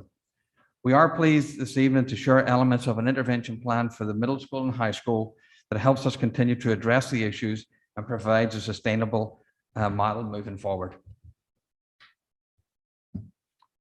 I do want to recognize, there's no easy transition from that, so you'll forgive me, but I do want to recognize everybody who put together the homecoming events that occurred last 2 weekends ago. There was a tremendous community spirit in Darien around those activities. And it was nice to see everybody participate. Thank you especially to our parents and volunteers who make these special events happen. I do want to congratulate one of our kindergarten teachers, Fiona Heath. I don't know if we have a Fiona picture of Fiona. But Fiona got married this past weekend, and I share that because she had a lot of her kindergarten class with her. And it was nice to see the kids there supporting her and made it a very special time. And that picture says a lot of what's good about the town. Thanks also to our parents and volunteers who are putting together the book fairs. A lot of those are up and running. The rest of them will be completed soon at the elementary schools. It's also nice to say that our kids will get, all the kids up and down the system will have the opportunity to participate then at some level in Halloween celebration this year. We may have different opinions about that, but it's nice to see them all participate and have the opportunity. Budget season is well underway, and next week we start to have meetings with department chairs on their submitted budgets. And we have obviously election day on Tuesday. That's a professional development day for staff. Elementary staff will be working with their collaborative teams. And mathematics, secondary will be working within their departments and building-based professional development, which will include Ruler and also Ken Shelton that we will talk about a wee bit later. From our announcement, Mr. Chairman. Thank you, Dr. Adley. We'll move to the approval of minutes. It is requested that the board approve the following minutes of the regular meeting held on October 12th, 2021. May I have a motion? Ms. Parent, second by Mrs. Richie. All those in favor?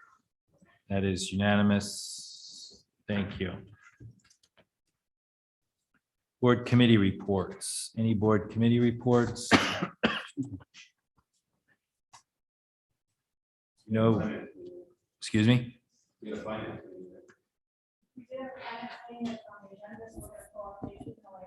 think it justified a report. Okay. Thank you, Mrs. Ockman. And we had a policy committee meeting, and that'll be on the agenda this evening also. So thank you, everyone. We'll move on to presentations and discussions. Darien Public School status update. Dr. Adley. Well, this is getting less and less every week, primarily because the metrics are getting better and better every week. So just a couple of items to share with the board. One is the metrics themselves. The second one is just to talk about the clinics for our school-aged children, 5 to 11. And then a very quick comment on parent conferences in this COVID environment. So we had this, generally we have a couple of kids a week, and that's really the height of the COVID cases per se. We did have a couple this week at the middle school and elementary school. And that really came from the actual pool testing itself. Those students were not symptomatic, and I believe it was 10 students who were quarantined also were not symptomatic. I happened to have a meeting with the State Department of Education on Sunday, and they wanted to know from superintendents, where are you seeing the quarantine being needed? Where is that actually happening?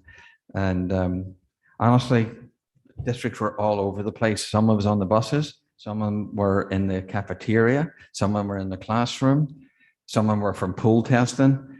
And it's really hard to compare because everybody is doing everything a little bit different. Some districts have got rows and columns, and some districts are trying to get back into a normal sort of scenario. The one common theme, as they look for common themes, the one that was so evident that really wasn't mentioned, that they didn't want to mention really, was that people primarily were not seeing people getting sick from having to quarantine, right? There was no evidence that that was the case, or necessarily that was a spread in schools.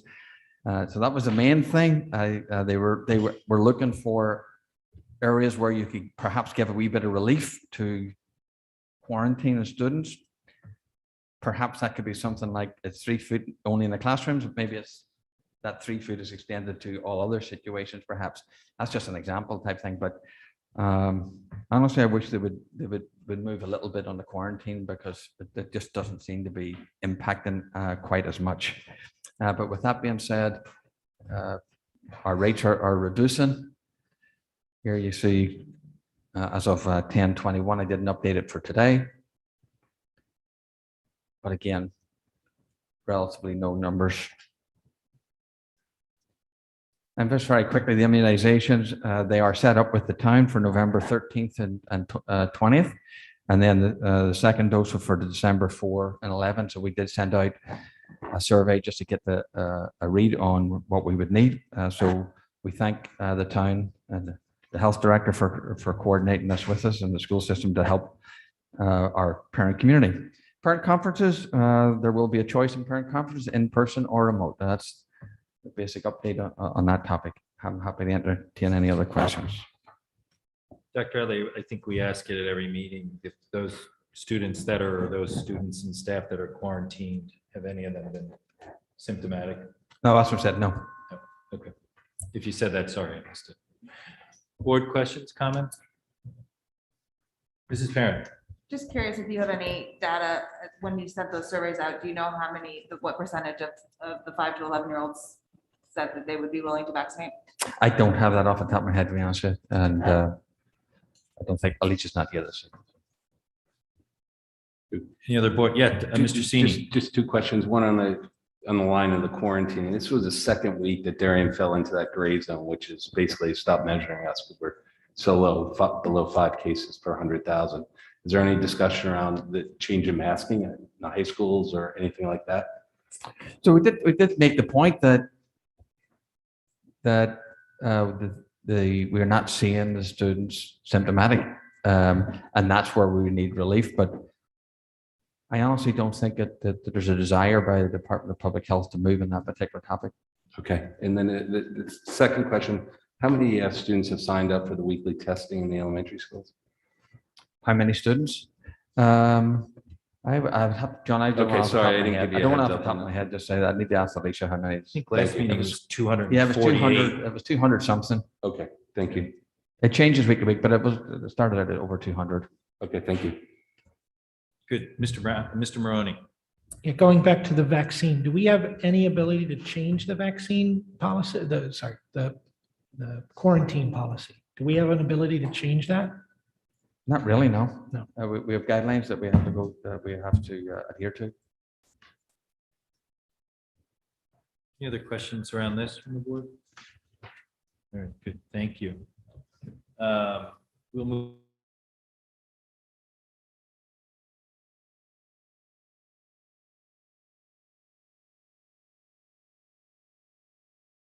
Maurizio is on the phone and as always does an incredible job talking us through these great presentations, but I'd like to, with the board's okay, move to any questions or comments around the field trip. Mr. Brown.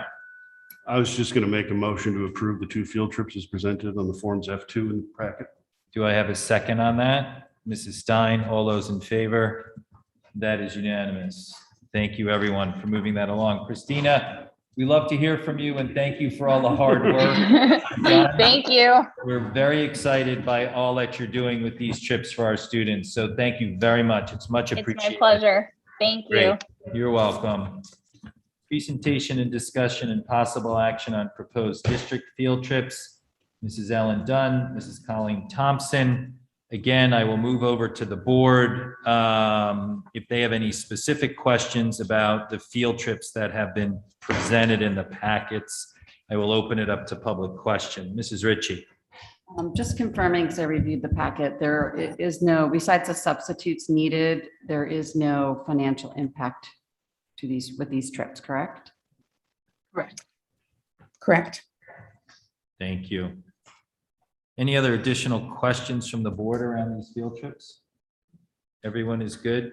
Mrs. Dunn and Ms. Thompson, thank you for participating. As always, nice job. A lot of these are standard every year. So thanks for all that you do behind the scenes and organizing these. Much appreciated. Thank you. Thank you very much for supporting them.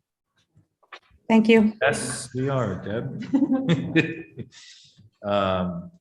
May I have a motion to approve the following proposed Darien High School field trips: Model UN Conference, Model Congress, Quiz Bowl National Championships, DESA International Career Development Conference, the National Technology Student Association Conference, and the Darien High School Band Trip. Mrs. Ritchie, second by Mrs. Stein. All those in favor? That is unanimous. Again, thank you for all the hard work behind those. We'll move along to presentation of student distribution class size reports for the high school in Middlesex. Mr. Ribeiro and Ms. Scalise. Thank you. Good evening, everyone. How are you tonight? Good. How are you, Paul? Doing well. Thank you very much. I appreciate the opportunity tonight. Mary's going to be controlling the presentation here for us. Before I get started, I just want to thank, as many other people have already tonight, Katie Stein and Deb Richie for all their leadership and for all the work. And it's been a pleasure these past couple of years working both of them. So thank you to both of you and look forward to seeing you. So the distribution report is similar to what we've had in previous years. Mary, if you don't mind moving to the next slide, please. The first slide is just a summary of the overall mean class size. It's similar to previous years. I want to just acknowledge the fact that last year under COVID conditions, there were certain steps that we took to help with spreading students out and creating smaller class sizes, such as last year, our science labs did not run. So that's what takes into account some of the fluctuation that we see here. But for the most part, the numbers are very similar, where our average class size this year is 18. Mary, next slide, please. This slide shows the average teacher student load, which again, in comparison to previous years, is fairly similar. It hasn't seen any real substantial changes. Mary, again. The following slide looks at the percentage of classes and what size they fall under certain categories. Again, that middle category, that 16 to 20, is the category that is the highest percentage wise, which we view as a positive. So, we are definitely trying to be consistent with that. Mary, again. The following is some of the a summary of the classes that we have that were under 10 students. These are a variety of classes, whether it's certain classes like a AP Music Theory class that we run because it's the culminating activity for our students that are in that, or for some of our lab classes that we offer for students for support in some of our content areas. So this accounts for the majority of these classes that are listed here. Mary, again. This accounts for the classes that fall into the category of what we consider larger classes. This year for the fall, we have 4 classes, 3 in science and 1 in our social studies department that are at 25 students. We obviously don't look to do that, but sometimes in order to meet the needs of the kids and changing schedules, this is kind of how it plays out. We definitely try to avoid that when possible. And that's something that we'll continue to look at as we go on to the spring. And Mary, last slide. And this is our counselor load for the high school, our school counselors. We're currently at 178 as an average, which looking over the other high schools in our DERG, we're exactly at the average. The average for the DERG is 178, which is exactly where we are. So Obviously, this went up a little bit based on the number of students that we currently have at the high school compared to last year. And speaking to our high school counselors, this is obviously a very good number, very manageable, and something that we find that allows our counselors to still be very productive, effective, and reactive to our students when need be. For the high school, that concludes that portion of it. Mary is going to review the portions for Middlesex next. As she goes to her. Paul, let's pause for a moment and focus on any questions from a high school standpoint. Absolutely. Great. So I'll open it up to the board for any comments or questions. Thank you, Paul, for that presentation. Good information. Any comments or questions from the board? All right. Oh, yeah. Sorry, Mrs. Parent. Hi, thank you, Ms. Rivera, for the presentation. I'm just looking forward towards next year. Do you see any reason to change anything? Or do you wish for anything? Are you happy with the way things are going? Yeah, I mean, things are going very well. I mean, obviously, when the budget comes around, we'll have some, I anticipate having some proposals for certain things. But as far as our class sizes, listen, we're very appreciative of the support that the board has given to the high school and the community in general. It's because of the support that you've all given us that we're able to have our class sizes as they are, which again, we're very happy with and are thrilled. Thank you. Thank you, Mrs. Parent. We will move on to Middlesex Middle School. Thank you. Thank you. Good evening, everyone. I'm going to walk us through our presentation of the class distribution for Middlesex. This first slide takes into account the average class size. The top part of the chart are our core content area classes. Again, we're seeing a similar trend from last year. The bottom half are our special area elective classes. Again, class sizes still remaining pretty similar to last year. Just want to draw your attention to the number of sections on the left. English is slightly larger as we have 2 English classes in 6th grade. So that's why the number of sections there is larger. The next slide looks at the number of large and small classes. Again, we have 2 academic classes, less than 2 students. We have 1 section of advanced math 6 and 1 section of algebra 1 in 8th grade that are at 9 students. We have 2 sections of mathematics that are at 25, 1 section of accelerated geometry and 1 section of accelerated pre-algebra. We had some movement of students moving up into those courses, as we sometimes see at the beginning of the school year with students doing summer work or being able to move up to that level class. In terms of special area classes, we do have 2 sections of orchestra with less than 10 students, 1 in grade 6 and 1 in grade 7. We typically run 1 section of orchestra per team in 7th grade. We have 1 art class with 9 students in grade 6. And we have 1 section of music exploration with less than 10 students when we added an additional section to 6th grade based on student requests and new enrollments. The next slide represents the teacher average class load. Again, we're seeing a similar trend to last year. The math average class load is slightly lower based on the number of math teachers we have and teachers who are assigned to teach 5 classes. And our last slide is representative of our counselors. Again, counselors 1 and 2 are our current grade 7 counselors. Counselors 3 and 4 are our current grade 8 counselors. And counselors 5 and 6 are our current grade 6 counselors. And if you are comparing to last year, counselors 5 and 6 were our counselors for the 8th graders who are now freshmen at DHS. Again, we're very grateful to the board for having the 6th counselor added to Middlesex, and so that we are able to have the 2 counselors at each grade level to support students on the floor in real time when needed. Mary, how does that counselor student load look like compared to the DER? It's very similar. I don't have all of that data with me, but if you wanted me to share that out with the board, I could do that. Yeah, if it's in line with the DIRG, that's good. Thank you. I would just ask, I think going forward, it's kind of nice to see how we compare to the DIRG. It gives us a good view as to how we're doing, and we may have to make adjustments. Sure, thank you. Thank you. Board questions or comments on Middlesex Middle School? Guess Mrs. I'll Parent. ask my same question of Ms. Police. Do you think, are you comfortable with the way things are going in the future? Do you see anything changing?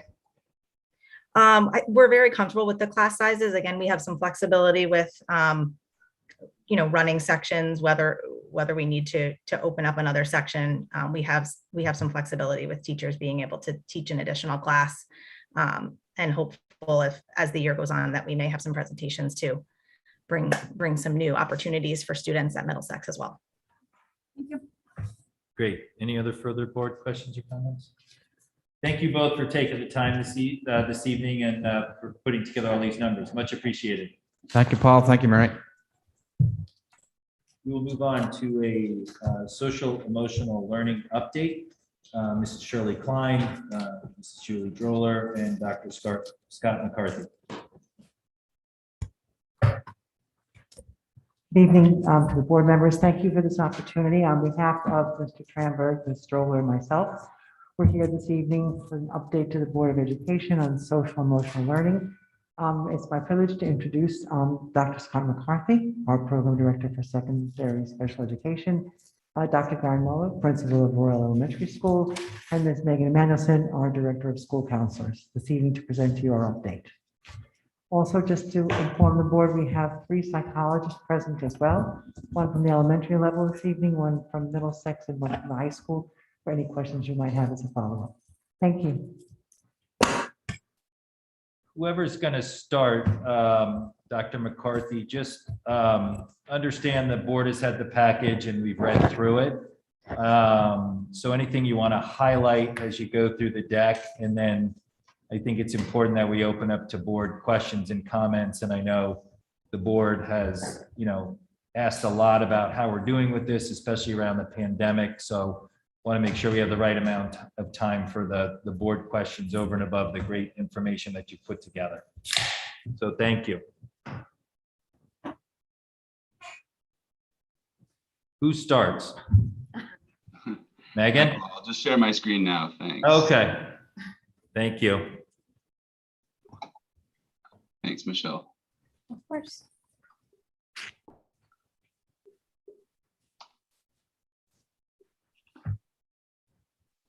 All right, great. All right, thank you to the Board of Education, the cabinet, faculty and staff, and the community for allowing us to discuss this important topic tonight. My name is Scott McCarthy. I'm the Secondary Program Director for Special Education here in Darien.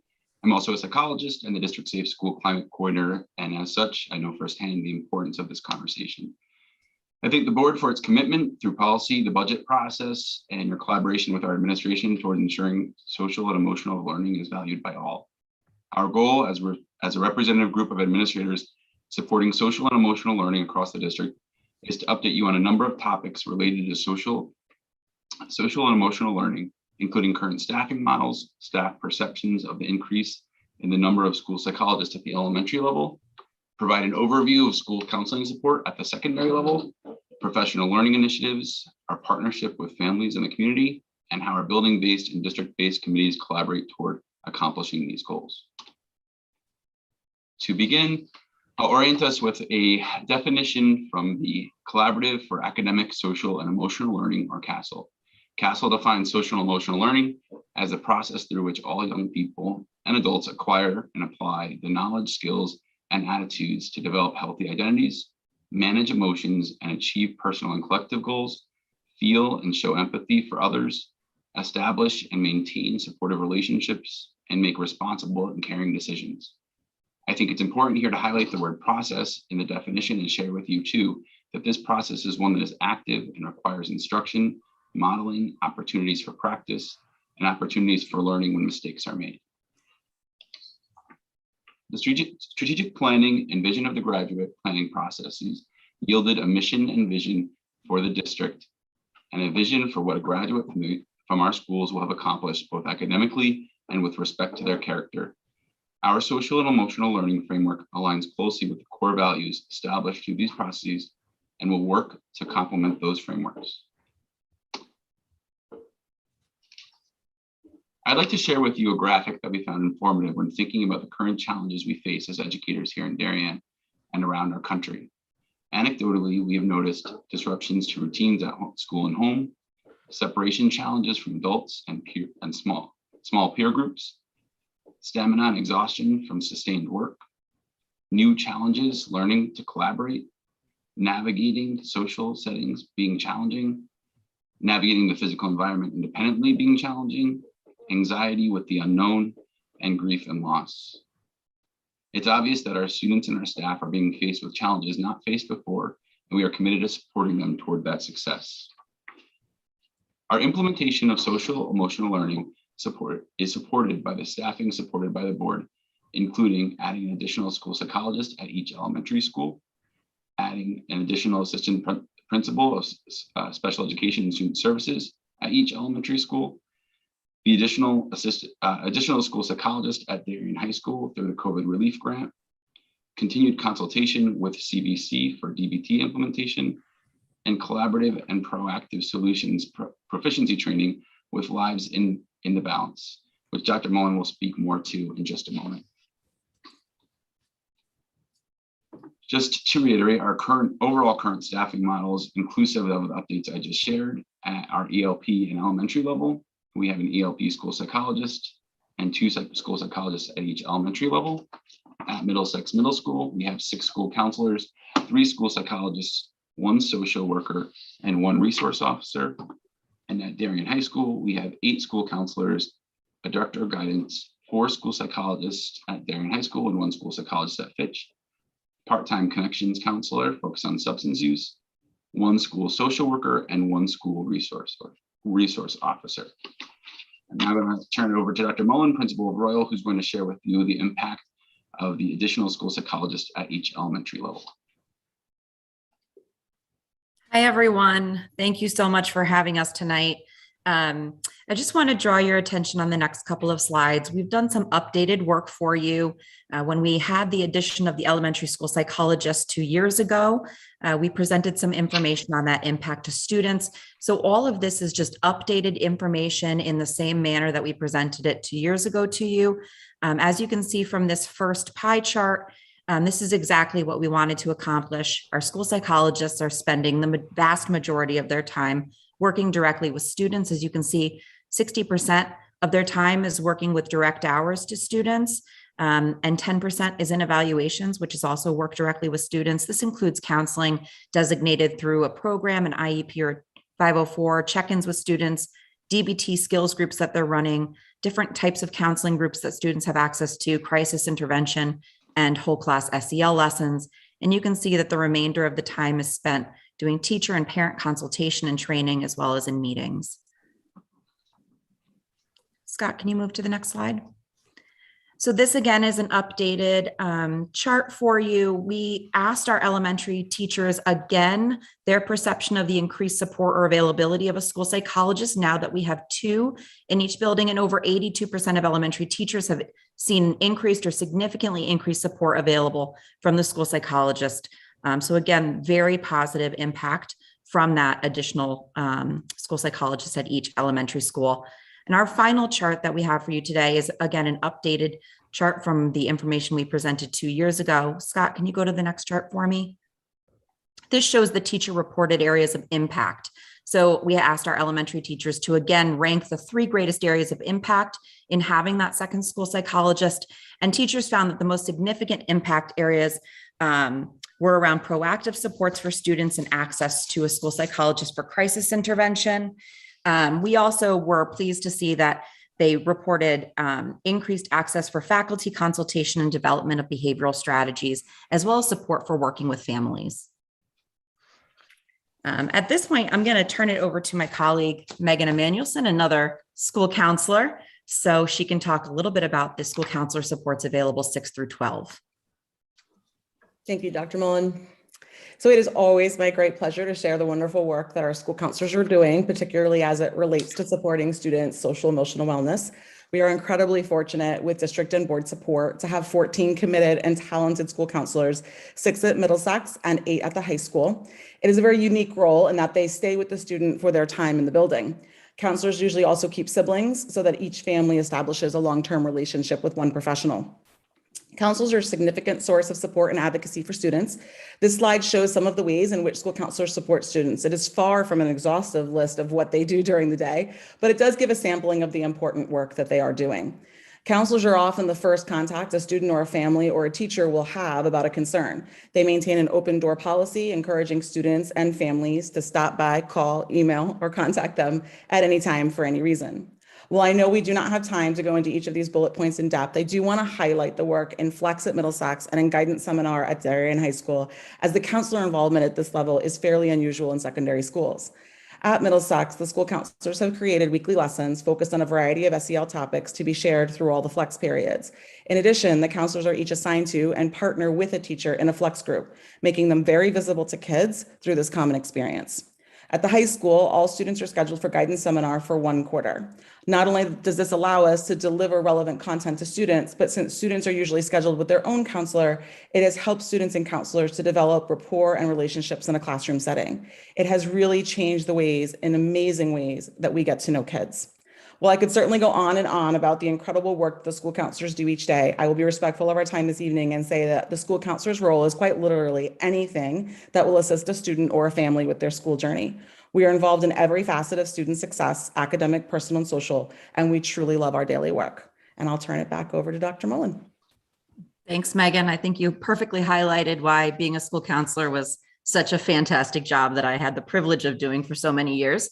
So in moving forward, I'm going to talk a little bit about the professional learning experiences that our staff have had this year. I'll start with Ruler. We wanted to highlight for you the work that our staff has been doing and will continue to engage in. This past summer, each building sent a team for virtual training in Ruler. These implementation teams are now responsible for rolling this training out to the staff in each building over the course of this year. This process allows staff to learn the Ruler model and methods and become comfortable prior to rolling this out with students. We're also continuing our work in DBT along with CBC, and training was completed in September for any new mental health staff and administrators in the district. CBC continues to provide consultation and supervision by level for our psychologists, counselors, and social workers engaged in using these strategies. Finally, the Royal staff has begun in-depth work this year with a model called Collaborative Proactive Solutions, or CPS. This model is something I've engaged in professional development and learning in over many past years, and I'm very excited that we're piloting this work at Royal this year. I was able to provide some professional learning and choice sessions to elementary staff last year on different PD days, and now I'm proud to say that 12 Royal staff members have received advanced training in this method. A group of 8 Royal staff members, including myself, are working with the lead trainer at Lives in the Balance, the organization for this model. We're working with them weekly to receive proficiency training. To tell you a bit more about this basic philosophy of CPS is simply put, kids do well if they can.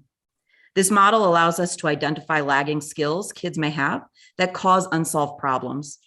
Often these unsolved problems result in challenging behavior, but this model encourages implementers to look for the unsolved problem, not at the behavior as an issue. Similar to Ruler and DBT, we're looking upstream. When working with students, it's not the behavior itself that we need to focus on. It is the vulnerability, the lagging skill, the unsolved problem we need to identify. Then through this model, we can engage in collaborative problem solving with kids to solve problems and as a result, decrease challenging behavior. A lot of demands and expectations are placed on kids every day. When the expectations placed on a child outstrips the skills they have to adaptively meet those demands, challenging behavior can occur. By focusing on the behavior, we're only seeing the signal that there's a problem and not solving the problem itself. This model allows us to directly engage in collaborative problem solving with students and increase their skills to solve problems. I'd also like to tell you a little bit more about Ruler. Scott, can you give me the next slide? So similarly, I thought I'd speak a little bit about this. Ruler is an evidence-based program from Dr. Mark Brackett through the Yale Center of Emotional Intelligence. And this program helps staff and students recognize, understand, label, express, and regulate emotions, as well as create and maintain a positive school climate. One Ruler tool that I've included on this slide is the mood meter.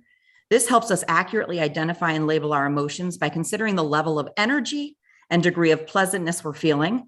I usually rank right up there in the yellow zone, high energy, high pleasantness. By accurately labeling our emotions, we can then express and regulate our emotions more effectively. And there are ruler tools for that too. So how do we put this all together? Well, I thought it might be helpful to show you what it looks like across the spectrum of learning here, pre-K through 12.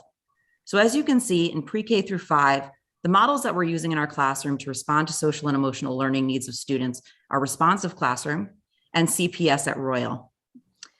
At the 6 through 8 and 9 through 12 at our middle school and high school levels, we're involved in advisory type models, Flex at the middle school, connecting each student with an adult, and the similarly guidance seminar and advisory at the high school, which also connects students with adults for their entire high school experience. One of the things that we know about social emotional learning and kids' well-being is that having just one adult that students are connected to can make all the difference in the world. Pre-K through 12, we're engaged in both DBT and Ruler, and Ruler again will be rolled out to students in the coming years after staff has the chance to do training. Lastly, I wanted to highlight for you how we're partnering with our families in this work. Many of you have probably come to some of our parent presentations or coffees in person or virtual on social and emotional wellness.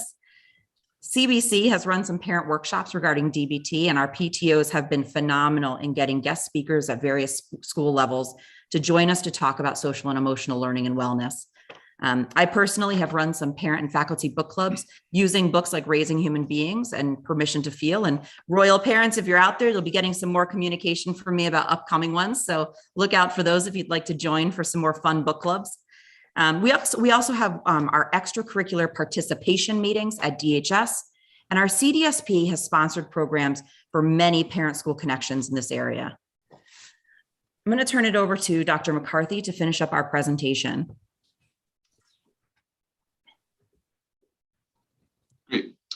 So as you heard earlier from me, and then from Dr. Mullen and Ms. Manuelson, social emotional learning is an integrative, active process that pervades all of our work as educators. As such, we are establishing a district social emotional learning steering committee to work with the building-based DEI committees, the Safe School Climate committees, the Ruler implementation teams, the curriculum leadership teams, and the proficiency teams to collaborate toward the implementation of the initiatives of the board and the administration through professional learning and teaching and learning. We've invited Dr. Williamson, DHS school psychologist, Ms. Rudolph, MMS school psychologist, and Dr. Williams, Henley school psychologist, to join us to answer some questions about our presentation. And thank you for your time again. Thank you all for that presentation and all the work that goes on behind it. Much appreciated. So I will open it to board questions and comments. Mr. Sini. I'd like to ask, one of you, the acute challenges that you're seeing resulting from the pandemic and the disruption in our students' lives. That grid you showed about all the grades and the number of years and some not ever seeing a normal school year, and how that quarantines, illness, masks, remote learning, how that has come into play and what you're noticing over the last this semester and maybe in the last semester in terms of either cases or students that you're having to intervene with. Sure. Yeah, I think anecdotally we're hearing a lot of stories about the impact of students not having typical years for 2 years. So Dr. Mullen was sharing with me earlier how the impact of second graders not having really been on a carpet getting instruction since before March of their kindergarten year, and how that's a significant portion of their educational time that they have not had those expectations and the structure and learned how to turn and talk with each other and what those expectations are. And they're quite different people now 2 years later. And so as we put those expectations back in place, we're finding that typically in second grade, we might not need to redirect that behavior so frequently. And we're finding that our teachers are saying to us, I'm having to teach things that I typically don't have to teach with respect to behavioral expectations and social emotional functioning, because students haven't had those expectations in quite a bit. So we're seeing that same thing play out at the middle school. We've had a number of situations on our buses, just students haven't been on the bus in 2 years, or many students haven't been on the bus in 2 years. We're seeing the same thing play out at our high school in those unstructured times where students haven't had the opportunity to practice those skills. We're finding that students are requiring more support to be successful in those situations. I don't know if any of our school psychologists at the building level have any other anecdotal pieces to share, but that's sort of been the experience from the administrative level. I'd love to hear from the psychologists, if especially maybe at the high school and middle school levels. Sure. Good evening. This is Kate Williamson. Thank you so much for this opportunity to participate in the board meeting. In speaking to more recently what we're seeing, I think that in general, we saw the transition from the summer to the beginning of the 2021-2022 school year be very challenging. And that makes sense when we think about it. Transitions are always a period of vulnerability for emotional distress and emotional dysregulation for all people, but especially of our adolescents. And in this particular transition, there were so many factors that we have never seen before. And I think that we even, we anticipated this maybe more so last fall, and it came this fall because school is looking more normal than it has been in almost 2 years. The expectations are very different from the last time students were expected to maintain a full in-person 5-day school day. We have, of course, this balance of rigor and relationships, which we've been talking about a lot throughout the pandemic. And there's still no, of course, perfect playbook for how to navigate that balance on a day-to-day basis. And we also have, the fact that there still is the pandemic ongoing to varying levels of impact for each student and each family. So all of these combined, I think we saw an increase in student support needed to support students and families throughout the first quarter. I think that with the consistent full-time, in-person being together safely, that has really helped stabilize student concerns as they've come up. And I do feel that there's a perception in the building, speaking for myself, that students are getting their feet under themselves a little bit as we finish up the first quarter here. And, consistency, predictability, routine, those are all things that do promote strong functioning, as well as, caring and supportive adults. And I may be a little biased, but I think that we have those in spades up at the high school. Thank you.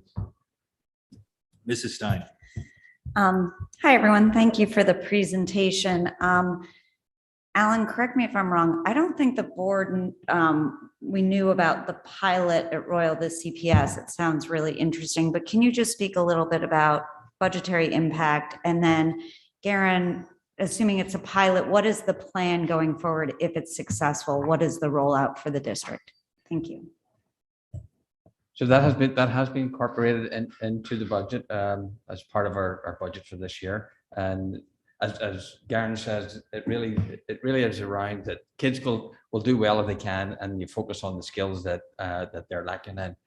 So they are piloting it, and Garen is actually leading that pilot. And we would expect and hope if there's interest and there's a success in it, which there is, there's great success in it, that potentially would go into the other schools and be part of the other schools. So there would be a budgetary consideration if we're going to have to do that, because to be additional training for people, if that's the case. Okay. Do you think you'll see it in this year's budget, or you would? Potentially, yes. Okay. Thank you. Any other questions? Mr. Maroney. Yeah, so kind of building on Mr. Sini's question is more of just, have on the slide, sorry, I need to pull it back up, lost it.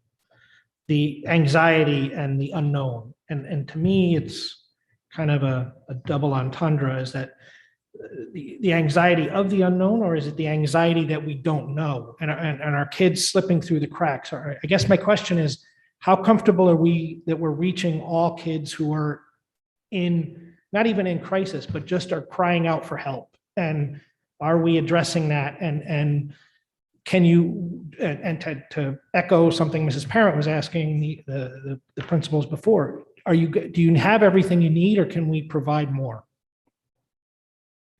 So I'll jump in a little bit, Mr. Maroney. Like I was describing, I have a high school senior in my house. And if you'd asked me 2.5 years ago if his graduation or his senior prom would be in question, I would have said, no, like, of course not. And he's asking me those questions now. Like, he's like, do you think I'm going to have a graduation? Do you think I'm going to actually get to have a prom? And so I think so there is the anxiety of the unknown in some way. I think there's anxiety. But there certainly is, I think our students have questions. They don't know if this is going to continue to trend in a positive direction, or if we're going to, kind of head backwards a little bit. And so, and the fear of the loss that they've already experienced, right? That all of these students have experienced loss. And so is there more of that coming, or are we really going to trend upward? I think we're definitely hearing that. We hear it a lot at the high school level. Our seniors, is my first year of college going to look quote normal, and I think everyone was hoping and expecting that we'd, kind of not be in masks and that things would be back to normal and that some of their traditions and their rites of passage wouldn't be at risk. And so I think that's one of the things that we refer to when we talk about anxiety of the unknown. And I'm sure Garen can speak to the little ones. I'm sure there's lots of questions that they have for both school staff and their parents. Yeah, absolutely. I mean, I would echo what Ms. Manuelson said, and for the little ones, as you saw on that chart, some of these kiddos have never had a normal school experience. And so, a lot of the things that, my counterparts and Dr. Williams could speak to this as well, is that we're trying to create as much of a normal environment as we can, while keeping a laser focused, Mr. Maroney, exactly on what you're saying, on making sure that we're seeing all of the kids for whom that anxiety is externalized, and for whom that anxiety is internalized as well. And we know that anxiety in kids can manifest in many different ways, as it does in adults. And so one of the things that our school psychologists and our administrators are talking with our classroom teachers, our school staff about is what to recognize, is what to look for, is to reach out if they have questions about kids. Sometimes it's nothing and a teacher has a concern and brings it to us. And our school psychologists are able to do those check-ins with kids and send kids on their way. And sometimes there is more anxiety there. And sometimes there is more of that sense of grief or loss or the unknown that we really need to attend to. Mrs. Ackman. So I first would just like to say a big thank you. I think we've heard a lot about curriculum and we'll continue to this evening, but the real answer is kids don't learn, kids don't do curriculum unless their base needs are met. And if you're anxious or you're in a heightened emotional state, you're not reading your math textbook or your history textbook or any of it. So I think so much has fallen on our psychologists, our guidance counselors, our support staff. And I just think a big thank you. As much as we have added professionals to this, I'm sure your workload has been incredibly high, to say the least, and I'm sure difficult at times. So a big thank you, because you're handling a lot of our kids' base needs so they can even attempt to look at this curriculum, which is often so hotly debated. Just a big thank you for all of your work. And I think people really need to understand how foundational it is. SEL isn't trendy, anxiety isn't trendy. These are things that kids are experiencing. And if you want them to learn, you need to take care of it. So thank you very much. Thank you, Mrs. Ackman. Mrs. McCammon. Thank you for their presentation, and I'm particularly focusing on the family partnerships slide, which we know, the home school connection is really critical for everything, but particularly for social emotional health. Can you talk a little bit about whether or not your relationships with and how you're working with families has changed? Are you having to do anything differently in terms of communication back and forth with parents in particular as part of managing the environment and the students? Hi, Ms. McCammon. I can start. And I would say yes is probably the easy, quick answer. When you asked that question, I recalled a conversation that I had with a parent in March of 2020, right when we had shut down, and the parent was so upset, and we're just trying to get the kid online. That was what it was really all about. And we hung up and it wasn't a good phone call. And then I called back a little while later and the parent said, "I'm so sorry, we ran out of toilet paper." And that's all I'm thinking about.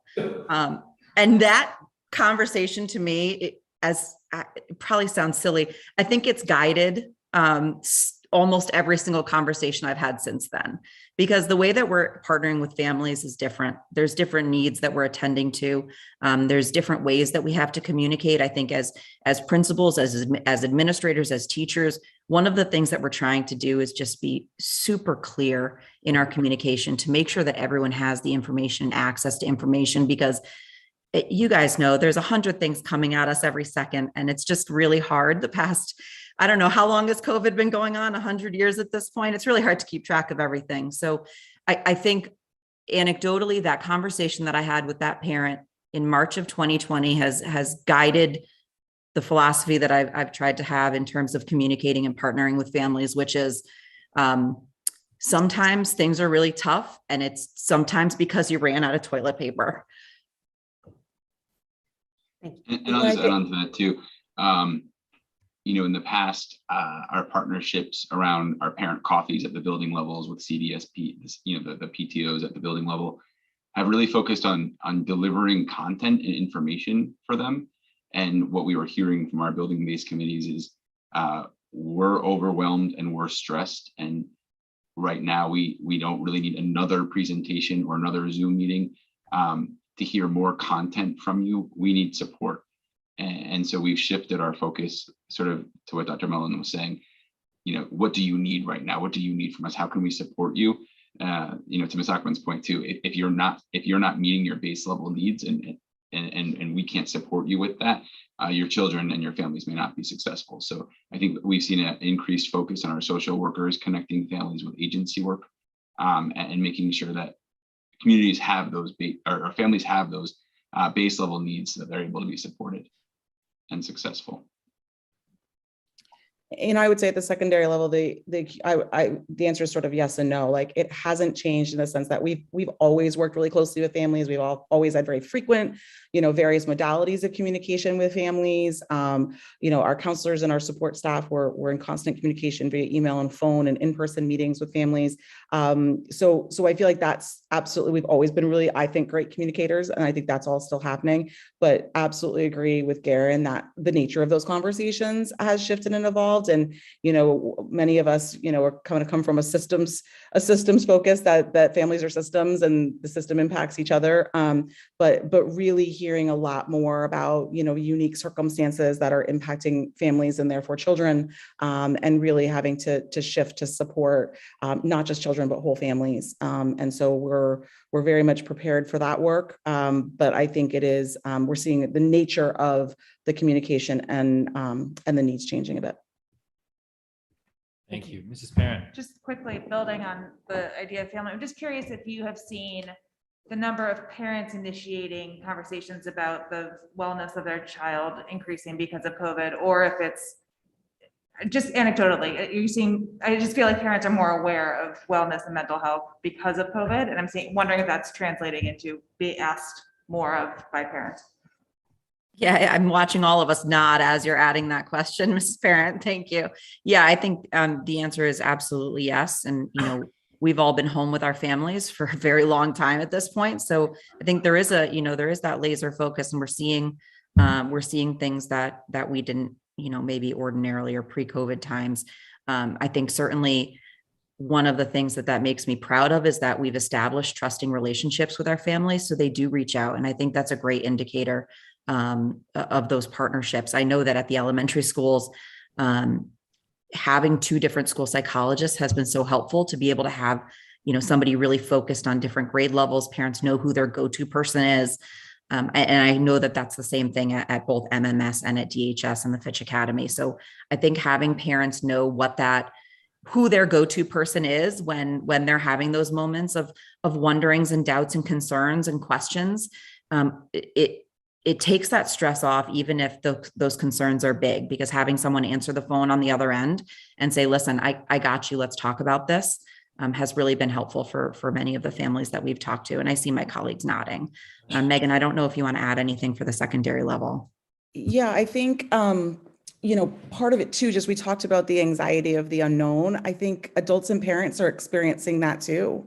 And so that's, some of what we hear too, and, especially at the secondary level, like, Is the college process different? Do they care about the test score? Like there's a lot of, of the anxiety of the unknown, even from the parents who are, concerned for their children and what's going to happen and how they can support them. And there's a lot more like, I feel like our answer is more like, we're not sure yet. Like, we're not really sure how that's going to play out. And so we're just really linking arms with families and being in it with them and being in it, in their concerns with them and on that journey. And it's harder because we don't have a lot of the answers that I feel would be reassuring to families. And so there is that, again, that unknown factor for the adults as well. Thank you. You were I'll on just add to incredible that. resource. So, sorry. I was going to add to that, Ms. Parent, that I think too, families are coming to us, and this is sometimes identifying a problem, but the process to identify the causes of the problem are far more complicated right now than they've been in the past. And so just to make an analogy to academics, when the 9th grade teacher gives the pretest for algebra and a student doesn't do well, we now have to ask the question, well, was your team quarantined a number of times last year? Were you a remote learner? Did you have trouble accessing instruction as a remote learner? We didn't have to ask those questions before. And similarly, when we're having a student having challenges returning to school, we now need to ask that question. Well, what did last year look like for you? Were you home last year?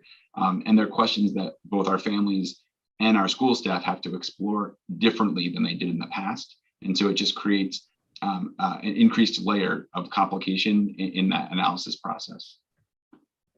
Thank you all so much. The only one, sorry, the one comment I would add to that is just, when I walk through Middlesex and I walk through the halls of Darien High School, the kids are just so happy to be there. Like they genuinely are just so happy to be back in school. And every day I just celebrate their resilience and, their joy of learning and their joy of being, in school and on their sports teams and in their clubs. And so I do, there's, as much as we talk about all the hard stuff, I really do want to celebrate, the resiliency of our kids and our staff who are just really, I think, truly, genuinely enjoying just being in person with a more normal school year than we've seen in some time. Thank you for that, Megan. Any other board questions or comments? Good. Well, thank you all. I can see you all. I'm not going to go through all your names again, but thank you, Shirley and team, for this update. I think we'd like continued updates on this. It's an important topic. Garen, thanks for all the hard work at Royal. It looks like some really neat results that we should make sure we're doing across the district to provide all the help that our students may need. So thank you all very much. We'll move along to an update on the implementation of the district strategic plan.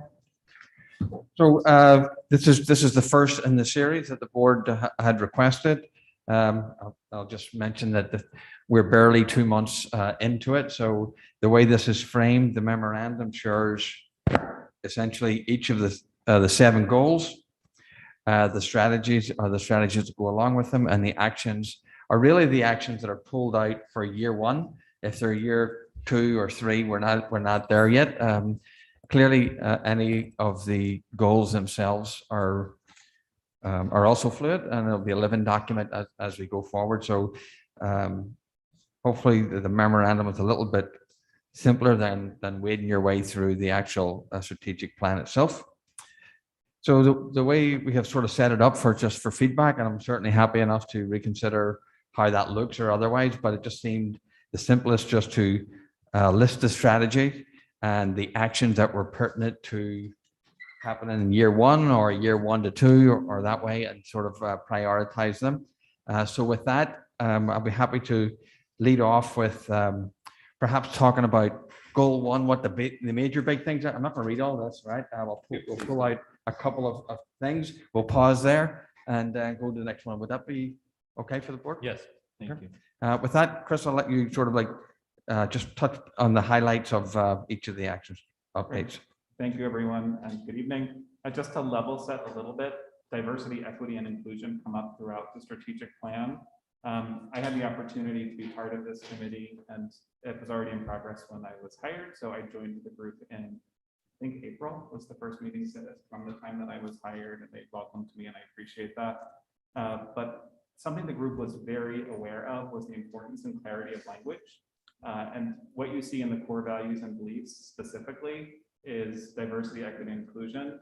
And we were very thoughtful and reflective of, well, what does it mean when we say that? Because we know those words can be interpreted in lots of ways.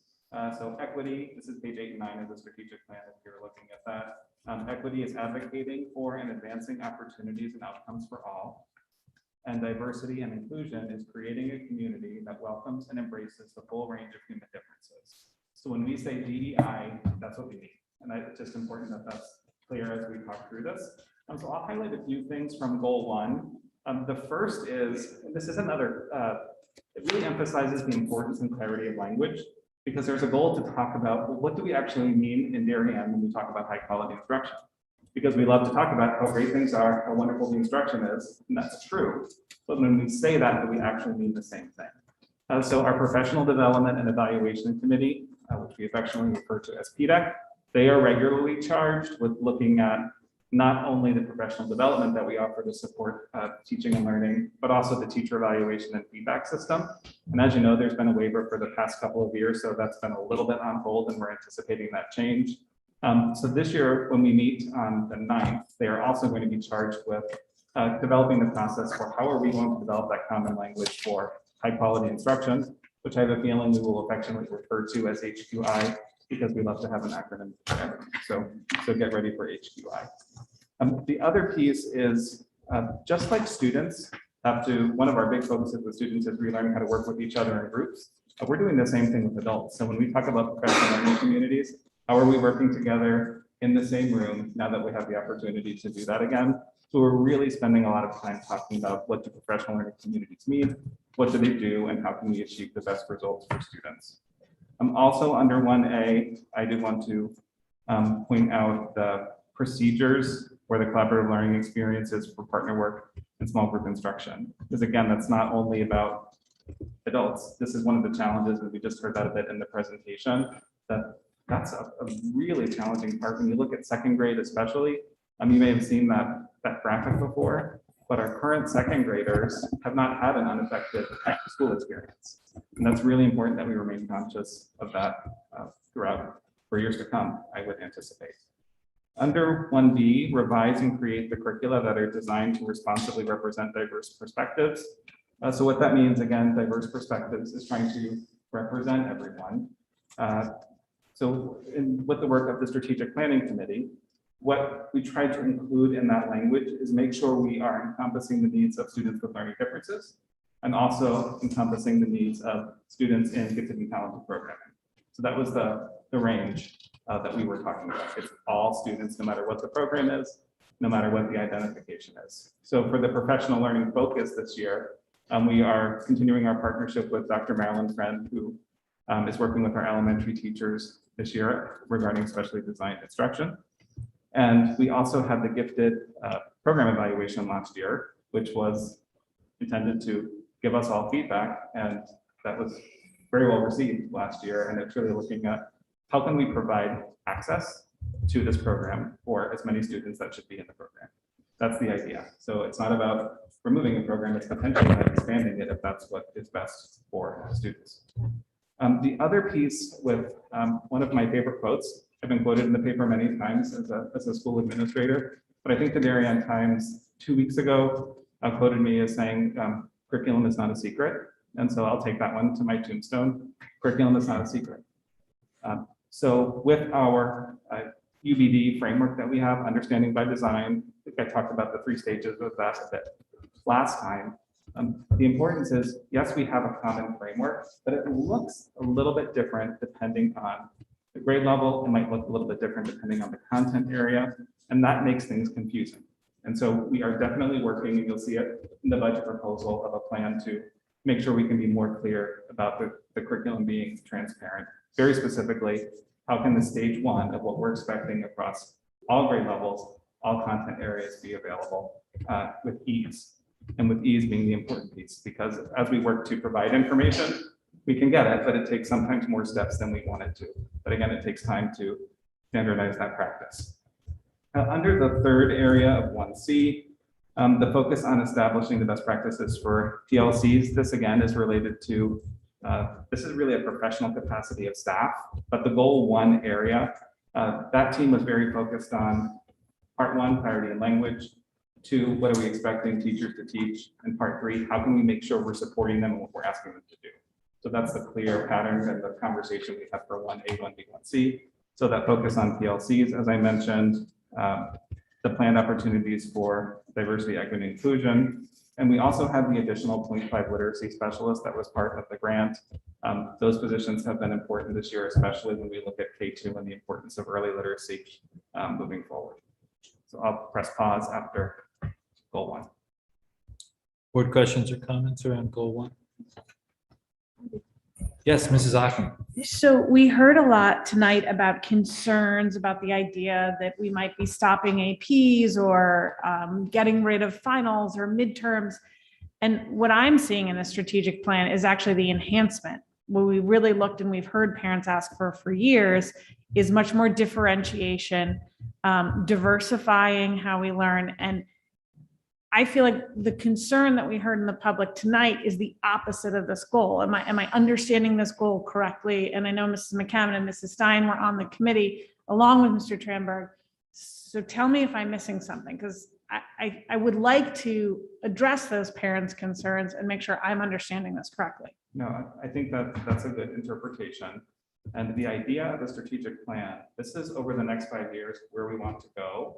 It's not about what decisions have already been made for the district and when are you going to tell us what we're doing. The importance is we have goals that we're going to work together to accomplish. It's not about the work that's already been done. Chris, is your microphone on? Yes. Okay, sorry, we just couldn't hear you. The other piece, what was the first part of your question? Well, I look at this and sitting in this room and being here for a long time, I've heard parents say we need more differentiated learning. We need to make sure it's happening. We need to make sure our kids who are high achieving academically are being served, and our kids who need support are being served, and the middle's being served. So I read this goal as an attempt to really do that, to differentiate and to diversify our learning. And yet I hear the concern is that maybe we were rolling back rigor, or we were cutting back on what we were doing. I see this as doing it better and having a plan to how to do it better for each learner. And I think maybe if that's the case, and that's how I've always understood this goal, then we should explain that to address these parents' concerns. Yes, and the other part to that is this, and I don't want to bleed too much into the other goals and into the DEI, but moving with intention and at an appropriate speed is important. And if ideas were already made and decisions were already made, they would have been brought to the board as a planned curriculum change. This is all about making sure the people who are closest to the work are doing the work. I don't write the curriculum. Our teachers are the actual creators of the curriculum. And the teachers don't make up curriculum out of nowhere. They're using the standards and frameworks that the state requires us to use in order to prepare our students. So that's the process that we go through. And when we talk about, well, words like, well, what does representation mean? Sometimes that means, okay, when we look at our classroom library, do we have books with students of different colors of skin? Do we have students with learning differences represented?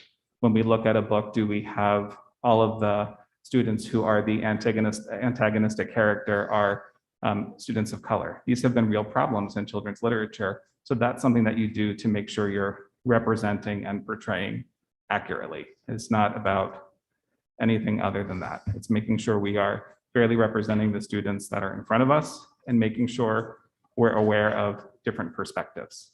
And a great example, the other day, someone was looking at a map and said, the map is wrong to me. I'm like, what are you talking about? The map is wrong. And the person said, there are 7 continents and there are only 5. There are 7 continents on this map, but there's only 5 continents. I'm like, what are you talking about? There's 7 continents. I've always learned that there are 7 continents. But when you look at global perspectives, much of the world looks at the world other than the United States as there are 5 continents, not 7. It doesn't mean I have to change my thinking and knowledge that there are 7 continents, but it's helpful to know that much of the rest of the world sees 5 continents. And that's about perspective. And I don't need to change my worldview based on someone else's perspective, but it's helpful that I know it. And that's the idea of perspective in our curriculum. Thank you, Mrs. Aachen. Thank you. Mr. Tranberg, Mrs. Richie. It's not really a question, just a statement. And I don't remember where I read it, but someone said something, windows and mirrors. So the way we should look at it is it's a window and a mirror. You're looking at yourself, you're reflecting yourself, but you're also looking through a window and seeing what else exists out there. And I thought that was really profound and important, and I think embedded in this work. And I will tell you, if I thought AP classes were going away or midterms and exams were going away, I never would have supported this strategic plan. I've been calling for a more robust gifted program in this school practically since I got on this board. So I just want to make that clear. And I think maybe there is confusion about what this plan is. The plan has been discussed for 2 years now, and it hasn't been a secret. It's been spoken about in public multiple times. It's been very transparent. So I think maybe we can give a primer to parents so they understand in a more simplistic form what the goals are, because maybe this is a lot of information and people aren't digesting it all. But And I believe there's an update on gifted education in November, because we did launch the steering committee last week or 2 weeks ago. okay, fantastic. Thank you. Any other questions or comments from the board? I think it's important to also clarify too, because we had this discussion in public and at some other meetings too, about the organization that we used in Dr. Lemon, and that, yes, we all noticed and we were all made aware of stuff that was on those websites, and those websites changed over time. But Dr. Lemon was used as a facilitator to develop the strategic plan. And the strategic plan was really developed with his help in facilitating how do you build a strategic plan mechanically, and what time frame do you need, and how do you set up all the meetings. But the work, the values, the mission, everything was done with our students, our teachers, our parents, our board members, our superintendent, and was reviewed at the board level on a regular basis, and was reviewed and questioned, at various meetings throughout the strategic planning process. So I think we need to disconnect, and we had that discussion. Dr. Allen, Dr. Adley, reached out to Dr. Lemon, who he knows very well, and there was a discussion about that. It was brought up at various meetings I attended too, and I thought it was explained pretty thoroughly. I don't know if you want to add anything to that, Dr. Adley. Yeah, Mrs. Hoffman. Yeah, Mr. Dean, since that's come up again, I think we now have 3 board members. At the time we had 2. We now have 3 board members who sat in every one of those meetings, even during a pandemic. So thank the 3 of you very much, because I know they were long. Can any of the 3 speak to you? Did you have any concerns that what was quoted there and was on the website, and we found out after the fact that was impactful or in any way affected our strategic planning process? I will speak for myself. I will say that what Mr. Deneen said about Dr. Lemon's involvement in the development of the strategic plan was exactly that. He was the mediator, and he was the one that helped us to organize our thoughts. He did not, in my opinion, he did not drive any of what is in our strategic plan. It came from the 27 people that were in the room. There were multiple parents from multiple different organizations in town with multiple perspectives. We all shared our views openly and honestly. The 2 students that were there were incredibly helpful and incredibly impactful in that experience. I think Mrs. Stein was very vocal. Mrs. McCammon was very vocal in supporting it. And I think I have no concerns whatsoever of what this document is.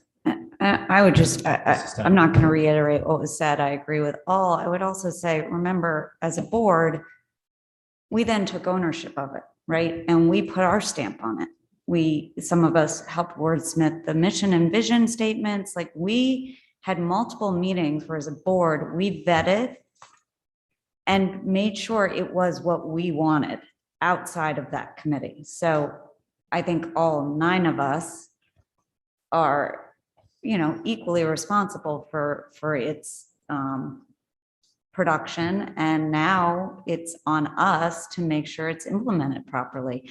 I would say to the community members, our meetings can be long and they can be not so exciting, but they are transparent. And we've talked about a strategic plan more than just 2 years.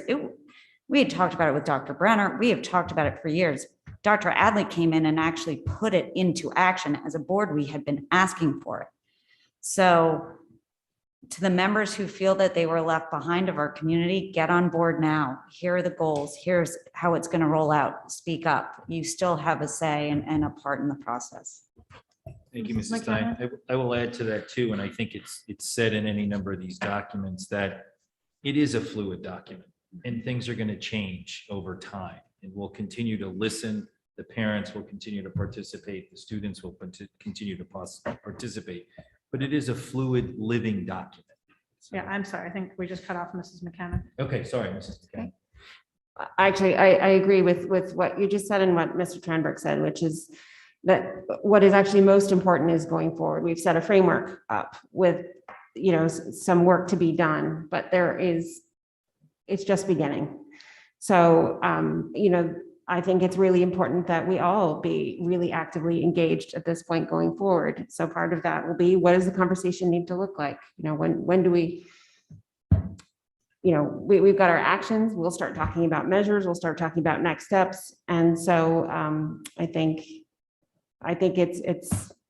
I'm late, but I think it's a framework and we're moving forward from here. Thank you, Mrs. McCammon. Mr. Sini. Luke, I called you Luke. It's getting late. I want to look forward at this point, not reflect back at what might not happen. I mean, throughout this document, we talk about partnering with PTO committees, community partnerships. We have a whole section on developing and enhancing systems to promote effective communication. I mean, maybe we could have done a better job communicating, but I think from what we've heard tonight, hopefully our parent teacher organizations can reflect on some of what they also heard tonight from people that typically don't get up and speak. And we can reflect on all of our parents and try to strive for these goals to communicate, because I think it's what's going to happen is exciting. And the more people we engage, the better this plan is going to be. And then the better the product's going to be. Thank you, Mr. Sini. If I may say that this is what I'm most proud of the work of the board in many ways. And it's already starting to guide the district, the work of the 27 members, the support of the board at the time. That was critical. And this is beginning now to bring coherence and all the things that we value, traditions and all, we build upon those, we value those, we celebrate those. There was a comment this evening about sorry, I just lost my train of thought there. But there was a comment this evening that talked about this being not inclusive and so on and so forth, or as Ms. Ackman said, doing away with APs and so on. I don't know where that's coming from. I do in the sense of it's out there in the media, but that's not what this is. There was excitement at the start of the year when this was rolled out with the staff and community. The staff is supporting this. When I go around the district, I see little I went to like an elementary school in the classroom, and you see the mission statement up on the wall and the kids are talking about it and what does it mean. So these things are beginning to come alive, and this is the work. And yes, it will be revised and modified as we go. But I'm particularly proud of the work that the board has engaged in, and we'll engage with other people along the way. But I'm excited about this, and that this will guide our work over the next 5 years. And the idea of just because we are as good as we are, right, and the performance level, that doesn't mean to say we're not an organization of continuous improvement. That's all this is. And some of the priorities that the board had have been rolled into this. Anyway, I'll stop there. But. Thank you, Dr. Abbott. Any other board comments or questions? And we'll let Mr. Tranberg continue. Okay, I'll move on to goal 2, fostering a culture that promotes wellness, diversity, and inclusion. I'll be very brief on 2A because you just had a full presentation on social emotional learning. The only point that I'll add, and I mentioned this last year too, there's kind of 2 lanes for social and emotional learning. Sometimes you're stopping everything you're doing to have this moment of learning about a social emotional topic. Like, how do I have this conversation? How do I work with a peer? But the bulk of social emotional learning is about what's happening every day in every class as students are reflecting themselves and working with others in small groups. That's what social emotional learning is all about. And that's one of the challenges we faced as a result of coming out of the pandemic, because not only were people very isolated, even when students were in school, they were isolated. It was hard to have them working in groups. So that's been a challenge. The other part is the DEI work. We are preparing to launch the DEI committee late in November, establishing that committee. And also, as I believe you're all aware, the PTOs and CDSP have DEI co-chairs at each school. So I've been in touch with them, kind of keeping them aware of what we're doing. And they have consulted with me a bit about the work that they're trying to do, again, just because I want to make sure we're moving at the same pace and with the same messaging wherever possible. Any questions or comments on goal 2?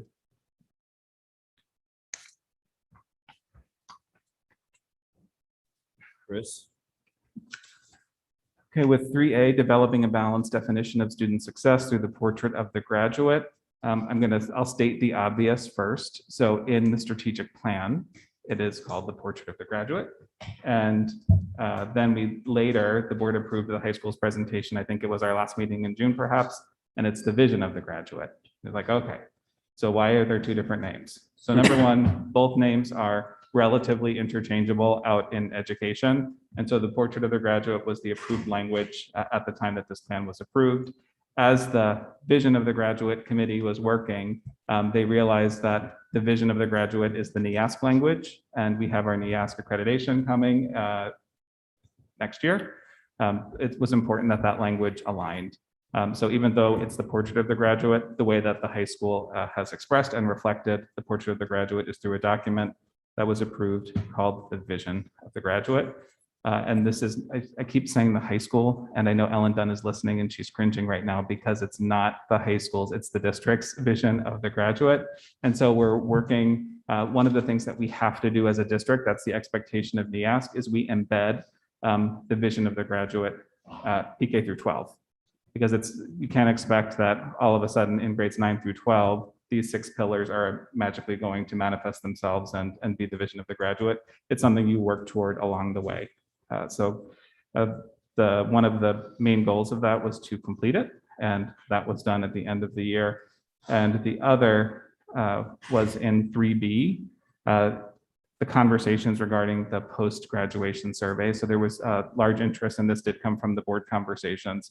Can we do a better job hearing from the postgraduates to know how we actually did? So we started those conversations of trying to find a system to do that. And this is all coupling nicely with the NEASC work, obviously, because it's an expectation for our decennial accreditation. Anything on goal 3? Mrs. Ackman? Mr. Turnberg, correct me if I'm wrong, but I believe a vision of the graduate or a portrait of the graduate was required by the state. So if people are saying, well, we didn't have one before, it's because it's now a new requirement that we do the work. And that is why we did the work. Am I correct? Yes, I will say that it's a good, if you remember the era of 21st century skills, it kind of evolved from 21st century skills talk to vision of the graduate. And that was also a requirement of NEASC. So NEASC has been a big driver in making sure that, and again, it's about common language. These things exist. So when we talk about what expectations are, we're talking about them in the same way. Yeah, I mean, I wasn't putting a value judgment. I think Yeah. Mr. Maroney and I have both been clear that we really valued this work. I can speak for my colleague. We valued it very much, but it was also a requirement. So when people say, well, you didn't have one before, it was great work. I believed in it. I think a lot happened that was really strong and our students we served with it, but we also needed to do it. And that's why you're seeing it now when you didn't see it 5 years ago. Yes. Just a point of clarification, did you say it was a NEASC or a state or both? It's required? a standard for NEASC. Right. So we have to have evidence of a vision of the graduate. Okay, but not a state requirement. Not to my knowledge, but I Right. can confirm that. Thank you. But I'm sorry. No, can you clarify that? Go ahead. No, I was just going to say the NEASC requirement, stating the obvious for accreditation. I mean, that's tied to colleges and all everything else that goes with it. I was just trying to get the right definition. Thank My you. wrong word. Mr. Maroney, sorry. No, I just echo what you said. I mean, we were in full agreement on the value. I think Mrs. O'Connor mentioned it in public comment of the value of the students and how rewarding that was. And the dialogue between the parents, students, alumni was brilliant. And it was very rewarding to be on the committee. Thank you. Trenberg, we want to move on to goal 4. So goal 4 is expanding the professional capacity of the staff, and I touched quite a bit on 4A and 4B, so I'll focus on 4C regarding attracting and retaining diverse educators. This is part of state legislation regarding minority teacher recruitment, and one of the big steps the board supported last year were the partnership with CREC, and we have 2 interning teachers this year who will be certified through the program at the end of next year, and it's something that we hope to continue in the FY23 budget. We're continuing our partnership with our RESCs, and there is eventually going to be a required plan for districts to submit what are you doing for minority teacher and recruitment. And the other under 4D is initiating discussions with DEA, mostly about mentoring. So we have a pretty firm state required process for it's the team program for mentoring new teachers. But if you're a new teacher to the district who's not new to the profession, you're not necessarily required to have a mentor. So we're looking at some opportunities to make sure they're feeling as connected through the onboarding process as well. Thank you. Any questions on goal 4?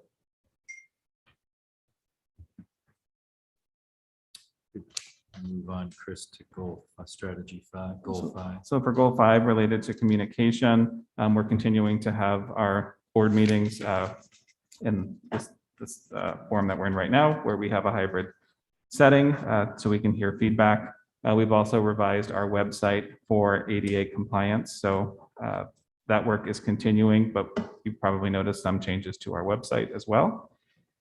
And we are using the Google platform more in our day-to-day with, so for example, our administrative meetings this year, they're all run through Google Classroom. So the administrators are experiencing how many students are experiencing accessing materials and meetings. So they're able to support teachers in that way. And regarding the guiding documents, I'll state the obvious again, the published document, which is in the packet and is now on the website, was one of our goals for year 1. And also the language, again, I'm sorry to be so repetitive about it, but it's words matter. We're seeing that in, I'm sure you've noticed in our board presentations this year, you keep seeing the core values, the mission and the vision, and that's happening in schools as well as school improvement plans. So every principal and our department leaders are creating their goals and their plans this year to make sure they're aligned with making these goals happen. Questions, comments, goal 5? Mrs. Richie. Maybe I missed this. That beautiful book that you've created on the strategic plan, how are we disseminating that to parents? How are they going to get that in their hands so that they can easily access it? So right now, if you go to it's the Board of Education tab and strategic plan, it's an interactive, Michelle might actually be able to bring it up. And I will give a shout out to Michelle because all of the layout and design does fall in the hands of Michelle, and she's going to be mad that I'm calling her out on that, but she has a great eye for it. So this is a feature, it's called Flipping Book.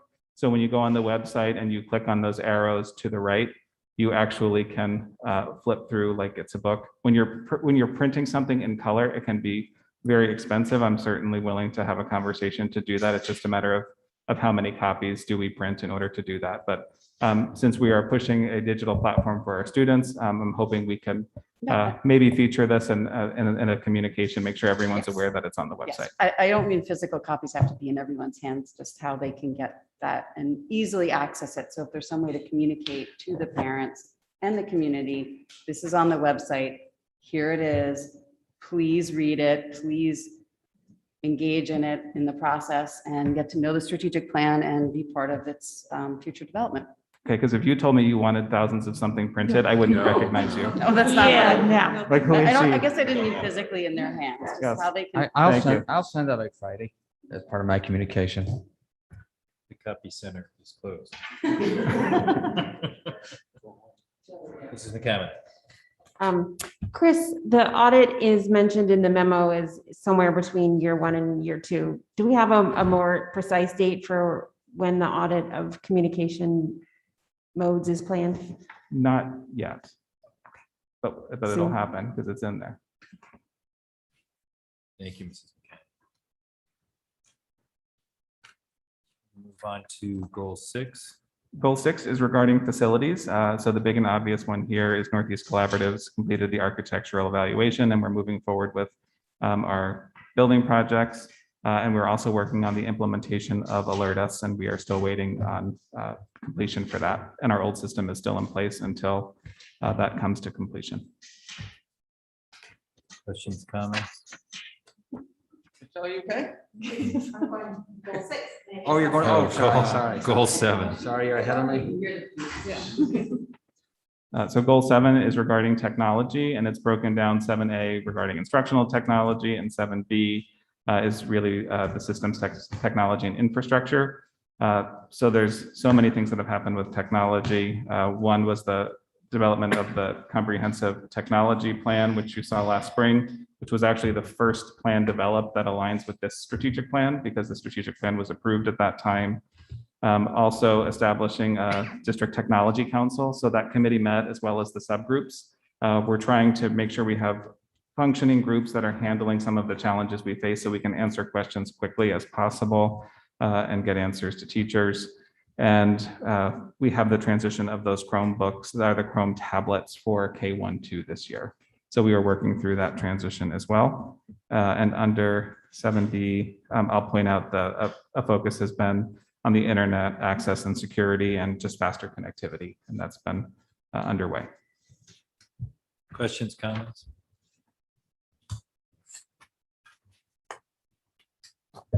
Mr. Tranberg. Anything else to add on that, Dr.? No, I think we're good. All right, good. Thank you, everyone. Thanks. We have nobody on the video, right? Thank you, everyone who's worked on that. We will move on to update on diversity, equity, and inclusion, Dr. Adley and Mr. Tranberg. So this is another update that was requested on our sort of regular basis.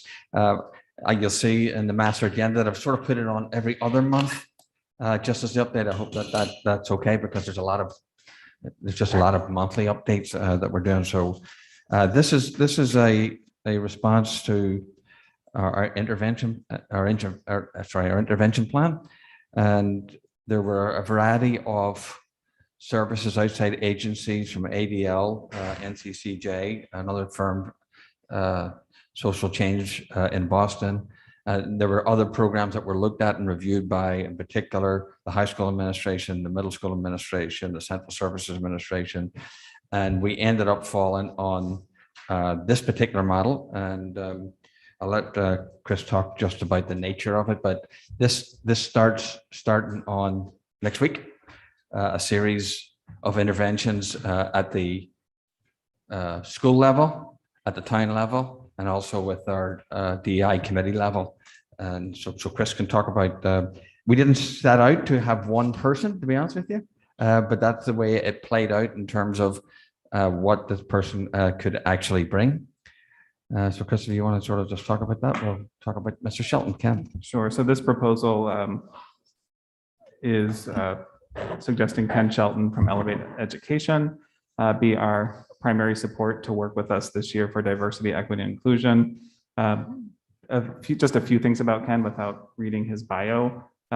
Ken has been an educator for many years, and he spent years in the classroom before he moved outside into consultancy. And his consultancy is not only for schools, but it's also for boards of education, for universities, and as well as corporate. Some of his recent, he's worked for districts as large as LA Unified, Parkland, PA, Clark County Schools, which is one of the largest counties in the country, Chicago Public, and as well as many suburban districts similar to ours. He's also on the Google Educational Equity Board. He's been working with the California Emerging Technology Fund, Microsoft Education, and several states' departments of education, as well as the Canadian Provincial Ministries of Education. He was one of our keynote speakers last year. So when we had those extra professional development days to open last school year, we started each morning with a keynote, and he did a keynote. He has a session on technology equity, which he calls Techquity, and he did the windows, mirrors, and sliding glass doors, and he combined those two as the opening session, and it was very well received by our staff. Since then, he's just been someone who can call when you're dealing with the situation, and I've stayed in touch with. So when these situations came up, he made a proposal, and when additional situations came up, he made more proposals. So initially, we had asked him to come and work with our Diversity, Equity, and Inclusion Committee, but we also wanted to take an approach that was, I would say the big word for me is sustainability. When you're trying to do this work, it is about making sure the work will last no matter who's in charge. So you want to make a shift in culture, not a shift in a moment of time. And so the first way to do that, and the most important way that we can do that, is through the leadership of our students. So the program is described briefly here, but it's identifying student leadership teams at the middle school and the high school. And he would work with them over the course of one day each and have some remote interactions. And then some school-based leaders and teachers would sustain that work over the course of the year. And he would come in and continue to support that moving forward. The other pieces to that, in addition to the students, and it's also not only those student leadership groups, but also thinking about athletics. I know it's a strange trivia fact that is in the memo, but he played football and track for UCLA as a college athlete. And that perspective is unique and important in the work that we're trying to do, because a lot of what we've heard about the challenges we're facing, athletics is not absent from that. There's also professional development planned for staff in order to do this, and also the work with the community. So we talked about those community conversations, as well as some guided conversations for parents specifically related to DEI over the course of the year.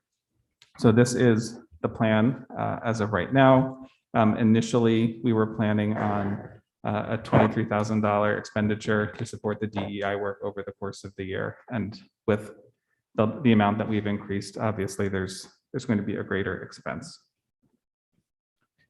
So it doesn't preclude other things. So for instance, the ADL have been working with us and are going to come into the middle school to do ASAP, right? I'll call it an assembly type thing. It may not be in the full assembly, it might be split a little bit, but particularly around recent events, and they may well have a Holocaust survivor or the son or daughter of a Holocaust survivor, and so they're working on that, and that's the recommendation that they would give at this particular point. So it's not going to stop other things being implemented simultaneously, because we're also working with the Triangle in Norwalk in terms of training and so on for staff. So those are other things that we're going to be doing, but this is a big overall sort of system to try and move us forward. And while it wasn't set out like this, there is a benefit of someone who's working with the town, the parent groups, the staff, and the kids knowing each other, and knowing what we're about and what we're trying to accomplish together, and actually knowing people and relationships. We'll open up to board questions and comments. Mr. Cini. I would encourage anybody and everybody who's interested to search beyond his bio, to go on YouTube and watch one of his presentations. A pretty fascinating view of how he approaches this subject, equity, but from a view that I have not seen before. So I spent an hour and a half today doing some due diligence, but it was well worth my time. Okay, I'll just, if I can add to Mr. Cini's comment, that this one of the unique approaches with working with someone like Ken is he's working with us as a consultant to support our goals. He's not coming in with a program that has its own goals. He's saying, what are you trying to do? What's the work? And that's what he's going to help us do as a board, as a leadership team, as staff, and as students. Further board questions or comments? Mrs. Parent. My island over here. Sure. Sorry. So while I appreciate that this framework it seems well-rounded, and we're touching all the members of the community, because this is a community culture issue. This is not just a problem within our schools. This is a community issue. And I appreciate that this seems to be talking to everybody. What I am most concerned about right now is that our schools, particularly our secondary levels, are in crisis mode right now. And I'm glad to hear you say that this does not preclude the ADL coming in, because I think that we need people in those schools now, tomorrow, next week. So I would just love to hear plans. What is the immediate plan to address some of these issues that are happening in our schools? Well, the immediate plan, the ADL have been in the middle school before. Currently, the immediate plan is for the ADL to come in and do some sort of type of, I'll call an assembly or group. It may not just fit by each grade level, but also that particular nature around the Holocaust and the offensiveness of the symbols that are being done, and someone to talk to the kids from that particular perspective. That right now, that's the next thing that we're trying to do, the most immediate thing we're trying to do at the middle school, and then this kicks in next week with kids at both the high school and middle school. Mrs. Stein. I read the proposal and it sounds like you vetted a bunch of other options. I think I would encourage this board. This is a big investment. It's a big undertaking to not meet with and have a conversation with this consultant prior to implementing. I think I just don't support it, to be honest with you. I think it's too big of a challenge right now in our district. We have a lot going on, and we need to understand if this person is capable of working in our district with our current issues. He's in California, which is not necessarily an issue, but does he understand Lower Fairfield County, understand what's going on here in our district? I did some research. I found very little DEI, but Mr. Sini sent me a video, which I am going to listen to. I think the board members should as well. But I would encourage you to really vet this person because we have major work to do. I would also ask, why is the ADL not going into the high school too? There's as much crisis up there as at the middle school, and that needs to be addressed too. Thank you. Thank you, Mrs. Stein. Mrs. Ackman. So my question would be to try to understand, I do think this is an important investment, and I do think we need to find the right people coming in to help us. And I feel like I've been very clear about that. So I appreciate the administration steps here. My question would be, can you tell us more about, and I don't know if this is bringing the consultant in to talk to the board or if you can help with that, you know, where has he completed this process and how did it work? Does this plan similar to where he's completed it? He's worked in these districts. Can we understand a little bit more? And I want it to be unique and I don't want it to be pre-planned, but I also want to understand what's the process. You come in, you talk to us, what outcomes do we look to measure if there's success? I just don't feel like I have enough other than it sounds like he's done good work, but how do I know that he's the right person, seeing that he's the only person to do this work here? So I'd be quite happy, and I think what Ms. Stein says is bring him here and have a discussion. That's fine. I think that would be a useful thing for the board because, in all honesty, the board needs to approve the expenditure because that's not. Well, that's my second question. That's I'm getting to that one. That's not in the budget, but I would intend if the board, in many ways, the board's going to approve the person through the expenditure one way or the other, right? So I'd be happy for the person to come here, but it's important that we feel comfortable. But we also have to approve the expenditure. So in November, I would be bringing forward a proposal to approve this particular expenditure through either the finance subcommittee and then the whole board. So we can certainly provide an opportunity for Ken to talk to the board early on. Just to follow up, sorry. Mrs. Ackman. Just to follow up on that, because let me tell you, I think if this gets the job done, it's money well spent. Right. So I don't mean this from a, let's make too tight of a fiscal decision. But just to be clear, we are looking for an additional, if this is the plan, sorry, my computer, $56,000 Yes, that's that correct. we're Yep. not budgeted for. So Correct. we would have to vote on this hire. Correct. Okay, so if we're gonna vote, I want to interview. That would be my advice, just like we do for any other consultant that we hire. And that's no, Mr. Shell may be wonderful. That's not a I'm not disparaging him. Thank you, Mrs. Ackman. Mrs. Richie. I just want to echo and share the comments that have already been made and reiterate that the high school level needs intervention sooner rather than later. I had sent along a Greenwich program that the ADL runs called Names Day, and The people that I know down there I think they've done it for 20 years and it's been a great program for them and it's really worked. So I hope that's something you're also looking into. There's a lot of good stuff out there and I think we need the high school taken care of sooner rather than later as well.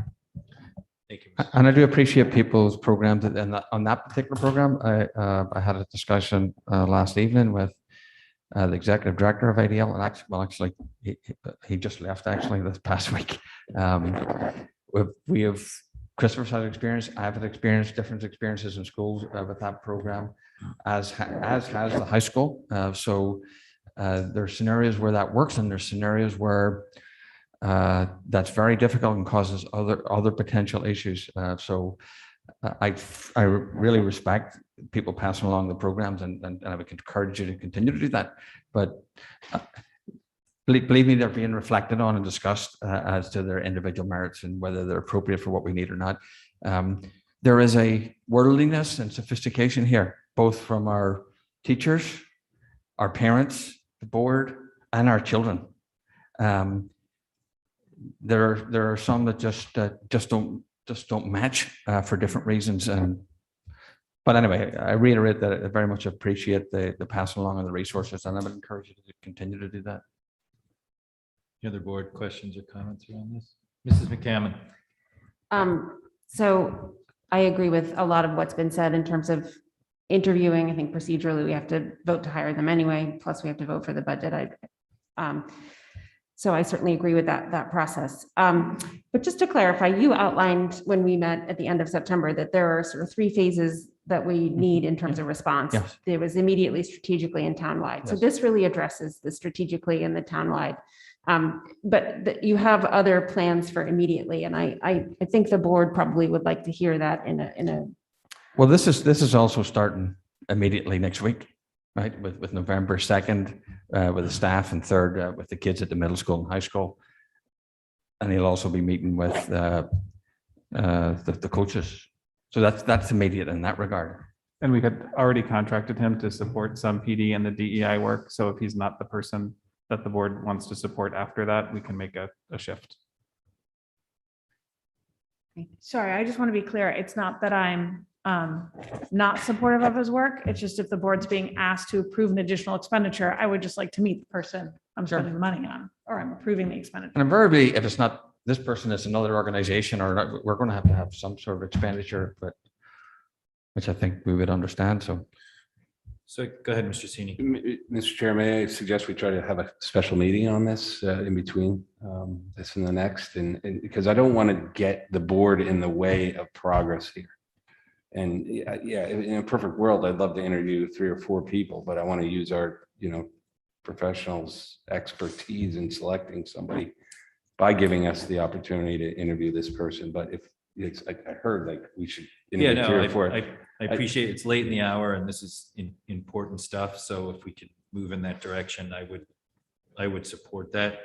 I think to Mrs. McCammon and a couple of other comments here, immediate, strategic, and with the town, I would like to see something. I'm sorry to say this, but I'd like to see something tomorrow about the immediate. I heard from parents this week that the commitment meetings were same old, and kind of rushed through to get through them. We've got crisis going on at the middle school. We've got crisis going on at the high school. There's an immediate need, and there are immediate action steps that I would like to see. And then holistically, and I think, this happens, and I think we've talked about it in the past with other projects and stuff like that. You're talking about ADL. You're talking about currently working with Triangle. I forwarded a name that I think Mrs. Stein forwarded to me. Deb's got a program there. I need a bigger picture. I need a diagram of all these other organizations and how they can fit into the bigger picture and what they can do and how they can benefit the district. All right. Honestly, it's feeling piecemeal to me, which is okay, but the piecemeal has to come together. And there's some immediate needs that have to be addressed. So I recognize the immediate needs, Mr. Chairman. Some of those things may fit that, or they may not. This is an attempt to I understand they're not mutually exclusive, so we have to continue to do immediate things. But this is an attempt to try and get out of this sort of like having to bring people in and try to get into a strategic way of dealing with it, so that we're not in this mode all the time. And I know that's, anyway, that's the attempt of this plan. So Thank you. Any other questions, comments? I just think Mr. Sini Yes. has a good idea. We could Yeah. have a special meeting, have a Yeah. conversation and make a decision and move forward. I think. Absolutely. Good. Thank you all. Peachy. Anything else, Mrs. McCammon? No, sorry. One more chance? Thank you. Thank you, everyone. Moving along, update on open choice. So there was a wee bit of a discussion this evening about open choice that was mentioned. And this serves two purposes. One, the board did want to see this early on in the process because it potentially would become a budgetary discussion. And since there's at least a revenue discussion, it does become a budget discussion. I want to recognize that Dr. Chip DeMay, Executive Director of CES, has been patiently, I think he's patient, I don't know if he's on or not, I think he is. And I think Eric is with him.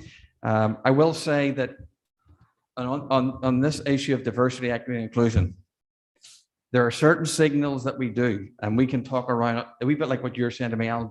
You're talking about some of this stuff, get it done. This is the same with this issue or something like this issue. What we do versus what we say indicate what we value in many ways, right? And this to me is one of those examples, the same way as the board supported the teacher in residence program, which by the way, I wish you could come with me and meet these people and what they're doing. It's just and the support that our staff has given to these particular staff, it's just a phenomenal thing that they watch, and the excitement from the teachers. But this is another one for me where this is an action or a policy or a small P practice that I would encourage the board to participate in. We shared this last year. We advocated for it at the State Department. Up to this point, we weren't part of the particular process. I'm going to go through. Actually, you know what? I'm not going to really hit. I think you've read these. Okay, I will go out to the board and think that everyone has looked through this. You've discussed it at the board table. I think we're very supportive of it. I'm excited about it. Eric and Charles, thank you for joining us, but I will turn it over to the board for board questions and comments. Mr. Sini. The concept of filling classes in the kindergarten level.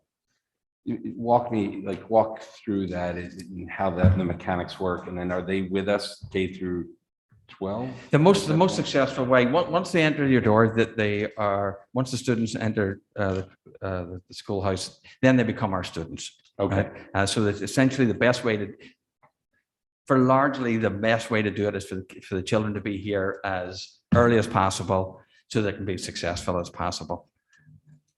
So kindergarten would be primarily the grade that we'd be looking at bringing, and that would depend on right now we were talking about 18 to 20 students, dependent on the kindergarten enrollment. I mean, that's kind of what we would have to sort of look at. And just to be clear, if we have to stretch a new teacher in 3rd or 4th grade, there are students at that point. It's not like, sorry, we don't have any room. You have to go back to the. I appreciate you saying that because yes. Okay. Thank you. I appreciate that point of view. Yes. Thanks, Mr. Sini.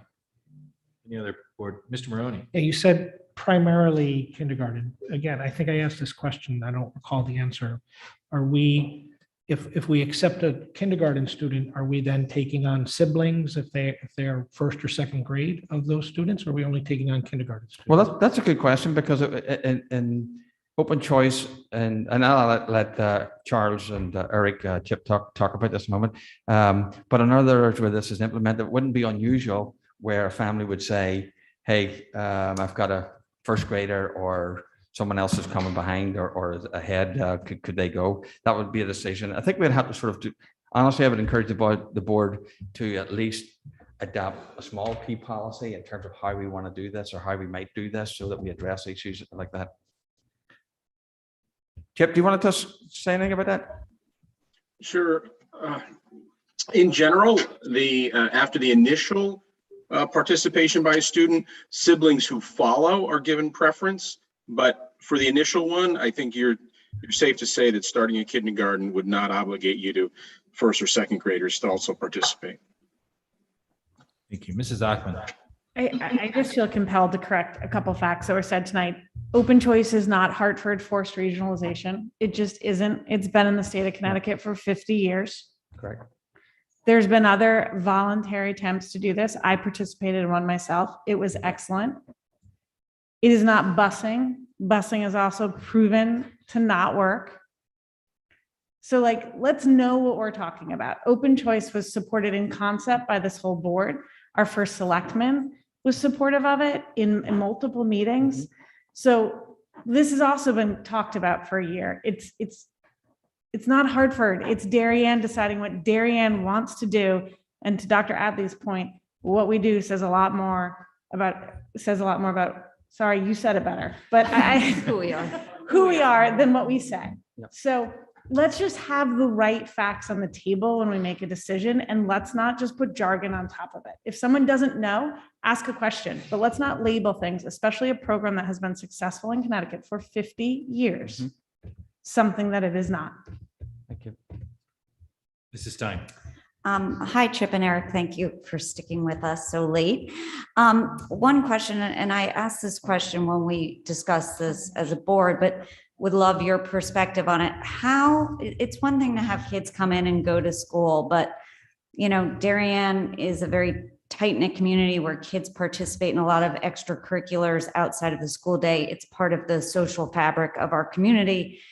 How have other communities handled integrating these students, if they want, into, you know, soccer or theater or whatever it is extracurricularly? Is that something that you guys have dealt with?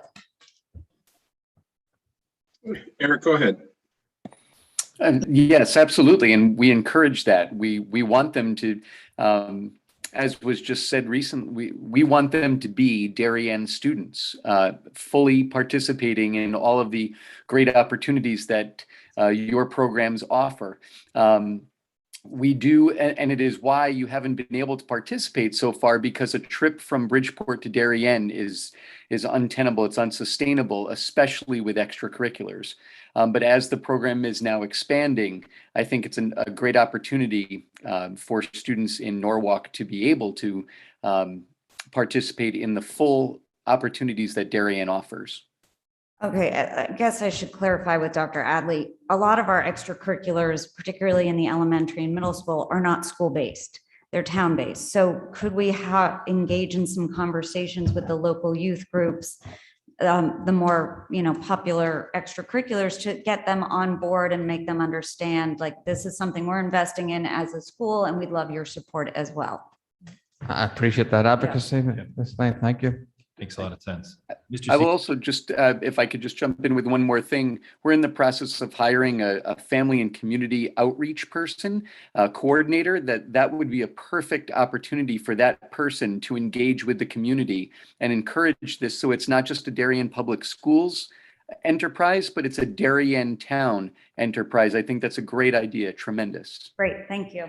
Thank you. Mr. Stein. Just easy question. How do they get back and forth from their community in Norwalk to Darien? Does the district provide transportation, or is it family oriented? The state provides transportation To their homes? Is it for kindergarten? Yes, primarily. Yeah. Thank you. Actually, transportation K-12 is pretty close to home to school because of the number of students coming from communities. Thank you. Mr. Demay, could you just share with the board just really the final commitment process timeline, or just so we're aware?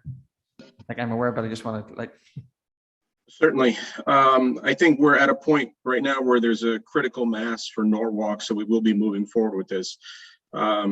We communicate to families right at the beginning of the new year in January regarding the application. The drop dead date for having a firm number would be later in the spring. So we need a pretty good framework going into December. So we know what kind of community supports to put into place, and we need the drop dead date numbers by Eric, I would say April or May? We have it down, our dream date is March 25th. But that's a dream. Many of our communities down here in the Bridgeport area are still finalizing numbers and don't let us know until after that. But let's say April 1st would be a target date. Thank you. Mrs. McCammon. This is related to an earlier question, but given that kindergarten numbers are notoriously so difficult for us to predict, Alan, how do we do effective planning for each year? Well, certainly the enrollment report is effectively the basis for this for next year. I would actually be looking at what McBroom actually projected for next year in the report that they did for us just over a year ago. So that would be the main thing, because the one that is most volatile in all honesty is kindergarten in many ways, right? So we just have to do that thoughtfully and collectively together. Thank you. As best as we can. Mrs. McCann. Anything else? All right, we good? I want to thank Eric and Chip Yes. for hanging in there. I don't know what you heard and what you didn't, but thank you for staying up so late. Thank you. Thank you both. Chip, thank We're, you. Good night, everybody. thank you. We're excited to be part of this and move it forward. And thank you for the board comments around this program. Thank you for having us tonight. Sure. We will move quickly through some great contemplated gifts. So I will ask the board, any questions or comments about the discussion and possible acceptance of contemplated gift for the district music department. This looks like it is a generous gift of a piano that will go to Hinley School with an appraised value of $2,000. Mrs. Bogatenrenko, I apologize if I said your name incorrectly, is generously offered to donate a Baldwin console upright to the Darien Music Department. Any questions, comments? Mr. Brown? Thank you so much for the generous gift. I'd like to make a motion to accept. Thank you, Mr. Brown. I appreciate that. Yes, just on behalf of the board, please extend a big thank you. And we appreciate it. And Ms. Thompson, thank you. Anything you want to add to that? Only that this is really needed and will help us delay needing to purchase additional pianos for the district. So this was very helpful and very welcomed. Terrific. Thank you so much. Second? Thank you. Mr. Sini, all those in favor? That is unanimous. Thank you. We will move along to discussion and possible acceptance of contemplated gifts for the high school football team. I know Mr. Manfredonia is on hold. This looks like it is a gift of $25,000. $25,195. In the memo, it clearly outlines where all the dollars are going to. So I'll open it up for any questions or comments. Mrs. Achman. Just a quick question, because it's such a large gift.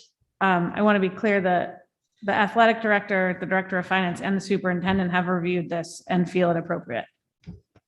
Yes, we did. Yes, we did. Okay. Thank you, Mrs. Achman. Anything you wanted to add, Dr. Alley or Mr. Manfredonia? No, it came forward because the cumulative value is over, so that, because that's the reason why it's before the board, but I appreciate the support as always. Okay, Mrs. Ritchie. Just to clarify, there's nothing that's being donated that would have any budget implications. In other words, save the district money down the road. Good question. No, these are all nice to have to enhance the program. Okay, thank you, Mr. Manfredonia. We have a motion to move this forward, or go ahead, Mr. I was Senior. just going to say, remember, this was a team that didn't have a season last year, so they missed a fundraiser. Great point. Great point. Thank you. Mr. Brown, would you like to make a motion? I would like to say thank you so much to the parents for this generous donation and make a motion to accept. Thank you, Mr. Brown. I would say thank you to the list of parents and business that is listed. Thank you very much for the generosity and for enhancing our students on the football team. Second, Mrs. Perrin, all those in favor? That is unanimous. Richard Gilliman abstained from that one. Who did? Seni's abstaining. Okay, Mrs. McCammon is abstaining. Thank you. Mr. Sini is. Mr. Sini's abstaining. Got it. Thank you. Thank you again, Chris, and thank you everyone that might be listening that's a donor. Much appreciated. Thank you. We will move along to discussion on September financial report and possible action. We had a budget committee meeting on Monday. I will turn it over quickly to Mr. Rudel.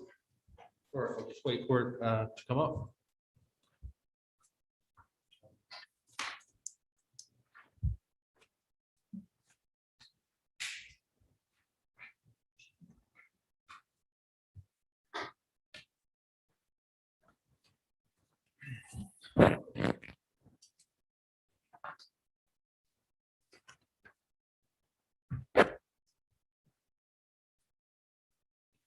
So this is the report through September. As you can see, we are forecasting a year-end positive balance of 170,401. The general education RC is a positive 242,000. Special education RC is slight deficit of 62,000, and then the COVID RC is slight deficit of 9,000. COVID expenditures, as I mentioned, are about 9,008. We do have grants total just over $1 million, so we anticipate spending being just over $1 million at $1,034,000. Salaries are a positive variance of 144,000, primarily from savings in turnover of $25,000, YMCA overtime of 34,000, and a portion of budget control that remains unused at 43,000. Operating costs have a slight negative variance of 14,377. The negative variance is primarily due to contracted speech with negative variance of 78,000. Which we do have some transfers for the board's consideration, and then the COVID transportation cost of 9,008, which is a deficit. Fixed costs are showing a positive 57,000. It's primarily from utilities, which are forecasted at a positive 41,000. Property insurance, workers' comp, and general liability insurance also show small positive savings as well. Revenue is a slight negative balance at $16,747. And that is primarily from ELP tuition. So as I mentioned, we do have 3 transfers for consideration. The first is for $9,008. This would extinguish the deficit in the COVID RC budget. This is from mandatory cleaning from our out-of-district transportation providers, and the funding would come from a favorable renewal and property insurance. The second transfer is for $37,125 to contracted speech. We did see a price increase from one of our speech providers of 12.5%. So we are recommending taking savings from the YMCA overtime and some teaching supplies. And then finally, $41,000 from contracted speech as well. We do have a speech provider who is out on a long-term leave of absence. We were not able to fill that with a long-term substitute, and instead are filling that with a contracted speech provider. Thank you, Mr. Rudel. There were some good questions at the Finance Committee table that were answered. Any additional questions or comments? Mrs. Richie. I just want to thank Rich and Dr. Adley for their renegotiation of the agreement with the Y, because obviously those cost savings that we realized are helping to offset some unexpected price increases. And we should look forward to another little bit of savings because the Boys and Girls Club is no longer needed. So there'll be another $4,500. And so thank you for that good work. Mrs. Ackman. So I just would like the board to keep an eye on that long-term sub-account. Last year, we doubled that account. Right now, we're being asked, and I'm not saying it's inappropriate now, but I think it's an account we should watch. We're asking to be transferred out of that account. So I do think that it's unusual at this time of year to be doing so. That account generally can be stressed. So if we're moving money out now, we should keep an eye on that account throughout the year. Thank you, Mrs. Ackman. I will also note there was a conversation, and as usual, Rich has good spreadsheets in here. There were some questions from our friends at the RTM F&B, but Rich has done a good job of tracking in great detail damage to equipment and property for Storm Elsa and Storm Ida. We've already been through the Board of Finance once on replacement of trucks that we desperately need. That's in process. But all of this is in process from an insurance standpoint, and we have to submit our claims along with the town since we're a joint policy holder on the insurance. So just an update on that. Mrs. Ackman. Sorry, one other thing, just for the board to note, as the finances go forward, we moved some services into our grant accounts. So as we go forward and we're looking at predicting excess cost, you can't ask for excess cost reimbursement and have those services in the grant. We talked about it at the finance meeting, and the district said they are tracking that carefully to make sure that that is not happening. But as we go along with our conversations about excess costs, reimbursement and budgeting, I think the board should be aware of what's in the grant, what services are in the grant, and what is an excess cost. Thank you, Mrs. Ackman. All right, may I have a motion to approve the September budget transfers? Mrs. Stein, second by Mr. Sini. All those in favor? That is unanimous. Thank you. Moving along to discussion and possible action on the ed specifications for the Royal School roof replacement project. Mike, thank you for staying with us. Do you want to give just a quick update on this? This is kind of a standard process we go through on these larger capital improvements and renovations. Sure, this is the, Can you speak up a little louder, Mike? let me see if I can up my audio. There you go. Thank you, sir. Okay, this is a standard form from the State Department of Education for roof projects, and it takes the place of the big book ed specs that we do for the larger projects. And it's identical to the form we used at Hindley and Holmes. And as part of the grant process, the Board of Education has to approve the ed specs, and then this will go on to the Board of Selectmen for them to pass a motion approving the ed specs. Thank you, Mr. Lynch. Questions, comments from the board? Good. May I have a motion to approve the ed specs for the Royal School roof replacement project? Mrs. Ackman, second by Mr. Maroney.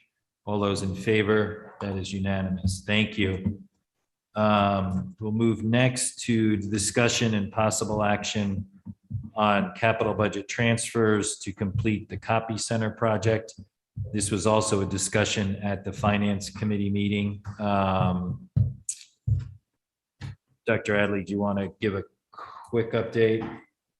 Well, the essence of it is that the quote came in significantly over budget from 135 to 322. And the proposal here was to take the balances of the capital projects that we're not doing and including the carpets at the various schools to make up that balance to actually execute on the project itself. And there was discussion at the finance committee where it might make more sense not to do this project upon reflection. So I'll leave it there and let other members of the committee. Thank you, Dr. Adley. I think there was good conversation, and I think if there's no immediate need, I think in some ways waiting to see where the market calms down in terms of product and supply stuff, not getting caught up in starting the project and not being able to finish it. And then I think looking at a bigger picture of, we move the copier downstairs, we have this back room, there's a room there that is not really utilized. We need to do a better job with our video conferencing. So is there a bigger project that we can have the facilities committee look at and not just move the copier center down? Rich also knew that, overall copying is decreasing. So that's good. But that was kind of the conversation at the finance committee meeting. I'll open it up to further questions. Mrs. Ackman. So I agree. I would just say at this time, given that the scope of this project has grown, I'm not sure that I'd use up all these leftover capital funds on this project. It sounds like we might need to rescope it and understand really how to go at $117,000, which is what we budgeted. I think that, that's the balance of that, but we're almost doubling the project. And so I would say that it would be good to pause at this point. Thank you, Mrs. Ackman. Mrs. Richie. Yeah, I think that was the sense of the committee that, and for the board as a whole to consider that we're not putting the kibosh on the project, but given the price tag came in so much higher than we anticipated, it might be a good opportunity to rethink the project and perhaps get more space to the technology people that are stuck in that closet and just rethink a little bit of other things that are going on. So it might be an opportunity. And given the way supplies are right now, it might be aggressive to think that we could finish the project before fiscal year end anyway. So it might be better to just maybe push it down to facilities and have them. Thank you, Mrs. Ritchie. I would recommend that we move it to the Facilities Committee for next month. All right, any other further conversation, discussion? All right, great. We'll move forward, discussion, possible action on board master agenda for August 2021 through February 2022. I will open it up for any questions or comments. The only comment I'd make, Mr. Chairman, Yes. is the DEI committee. I just want to be very clear that the updates on those I moved to every other month. Just every month just seems a lot. Okay, and if need be, we can always do a Yes. special meeting. Mr. Sini. The topic that Jill and I brought up last week about thinking about adding a week for the ed cut discussion after the public comment. I mean, again, it's a ways off, but I don't know how it fits the calendar there. Yeah.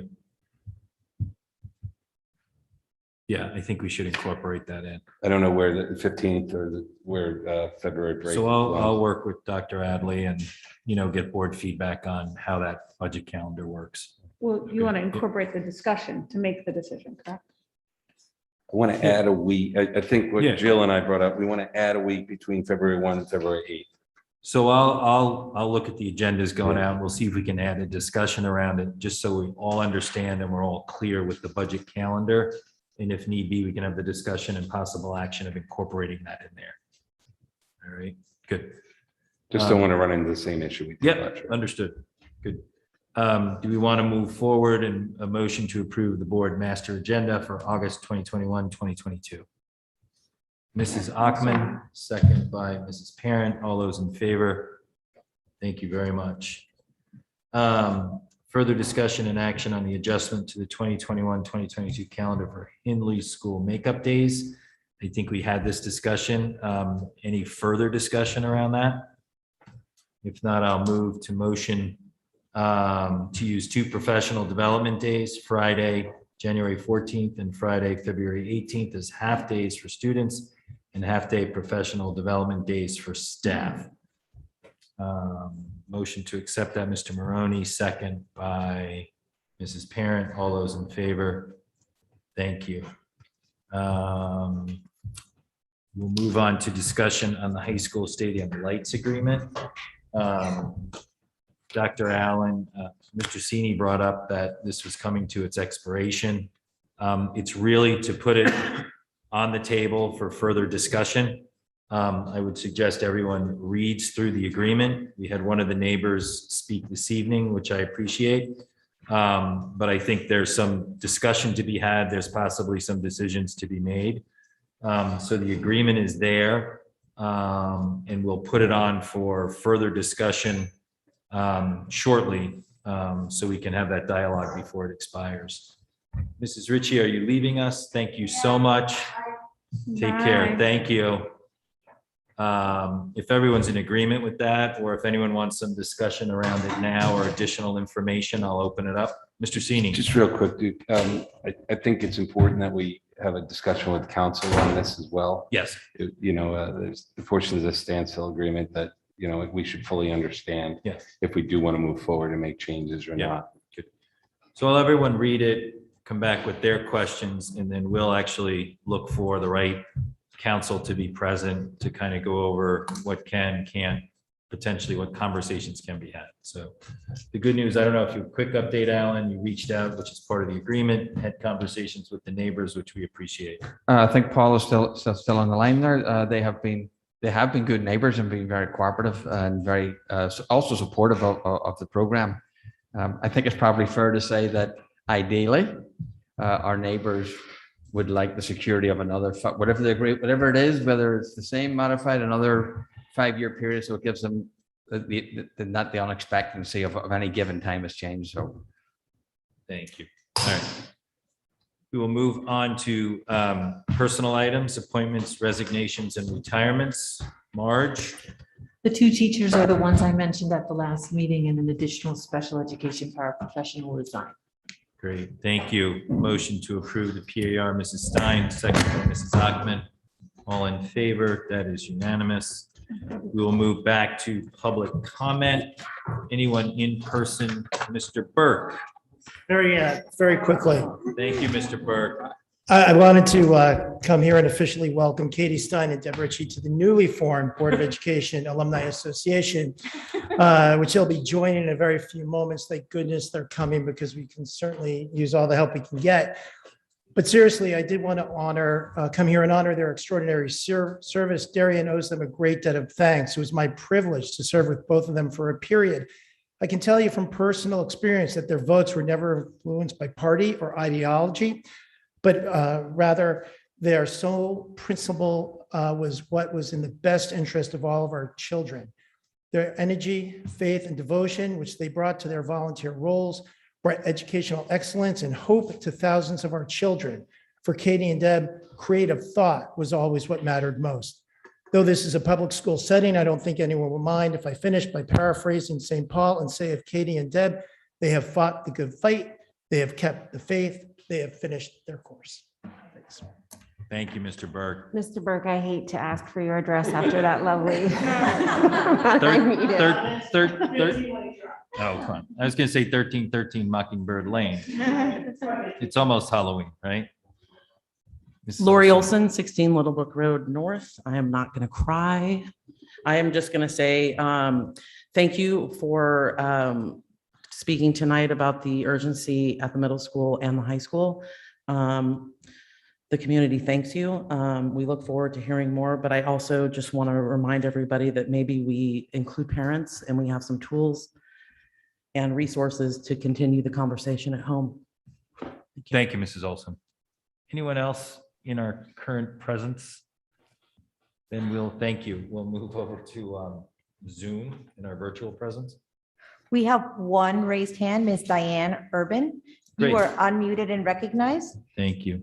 Hi, sorry to keep you later. So I appreciate all of you weathering through, but I just wanted to comment that I hope that many of the parents who voiced their concerns at the beginning of the meeting did stay on to hear how clearly it was articulated that you all put so much planning and thought and effort into the strategic plan and the vision of the graduate, and the students and the parents that have been involved and will continue to be involved. I hope that allays some of the fears that this is something that is to be hidden, and I appreciate the continued transparency.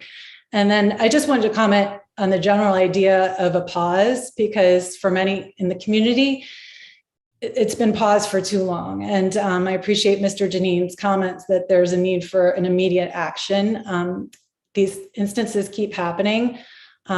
Every time I have a conversation with my kids, and the fact that I have to say every time is really a pretty scary thought. So the kids, if you need to go back and listen, anyone, to the last Board of Ed meeting when kids were pleading with us to do something, it reiterates that we as a community need to say that we do not tolerate hate and we need to start acting. So that's it, but thanks again. Thank you very much for your comments. Have a good evening. You too. Address.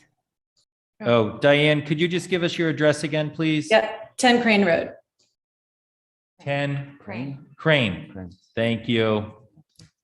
Michelle, any other guests? There are no more raised hands at this time.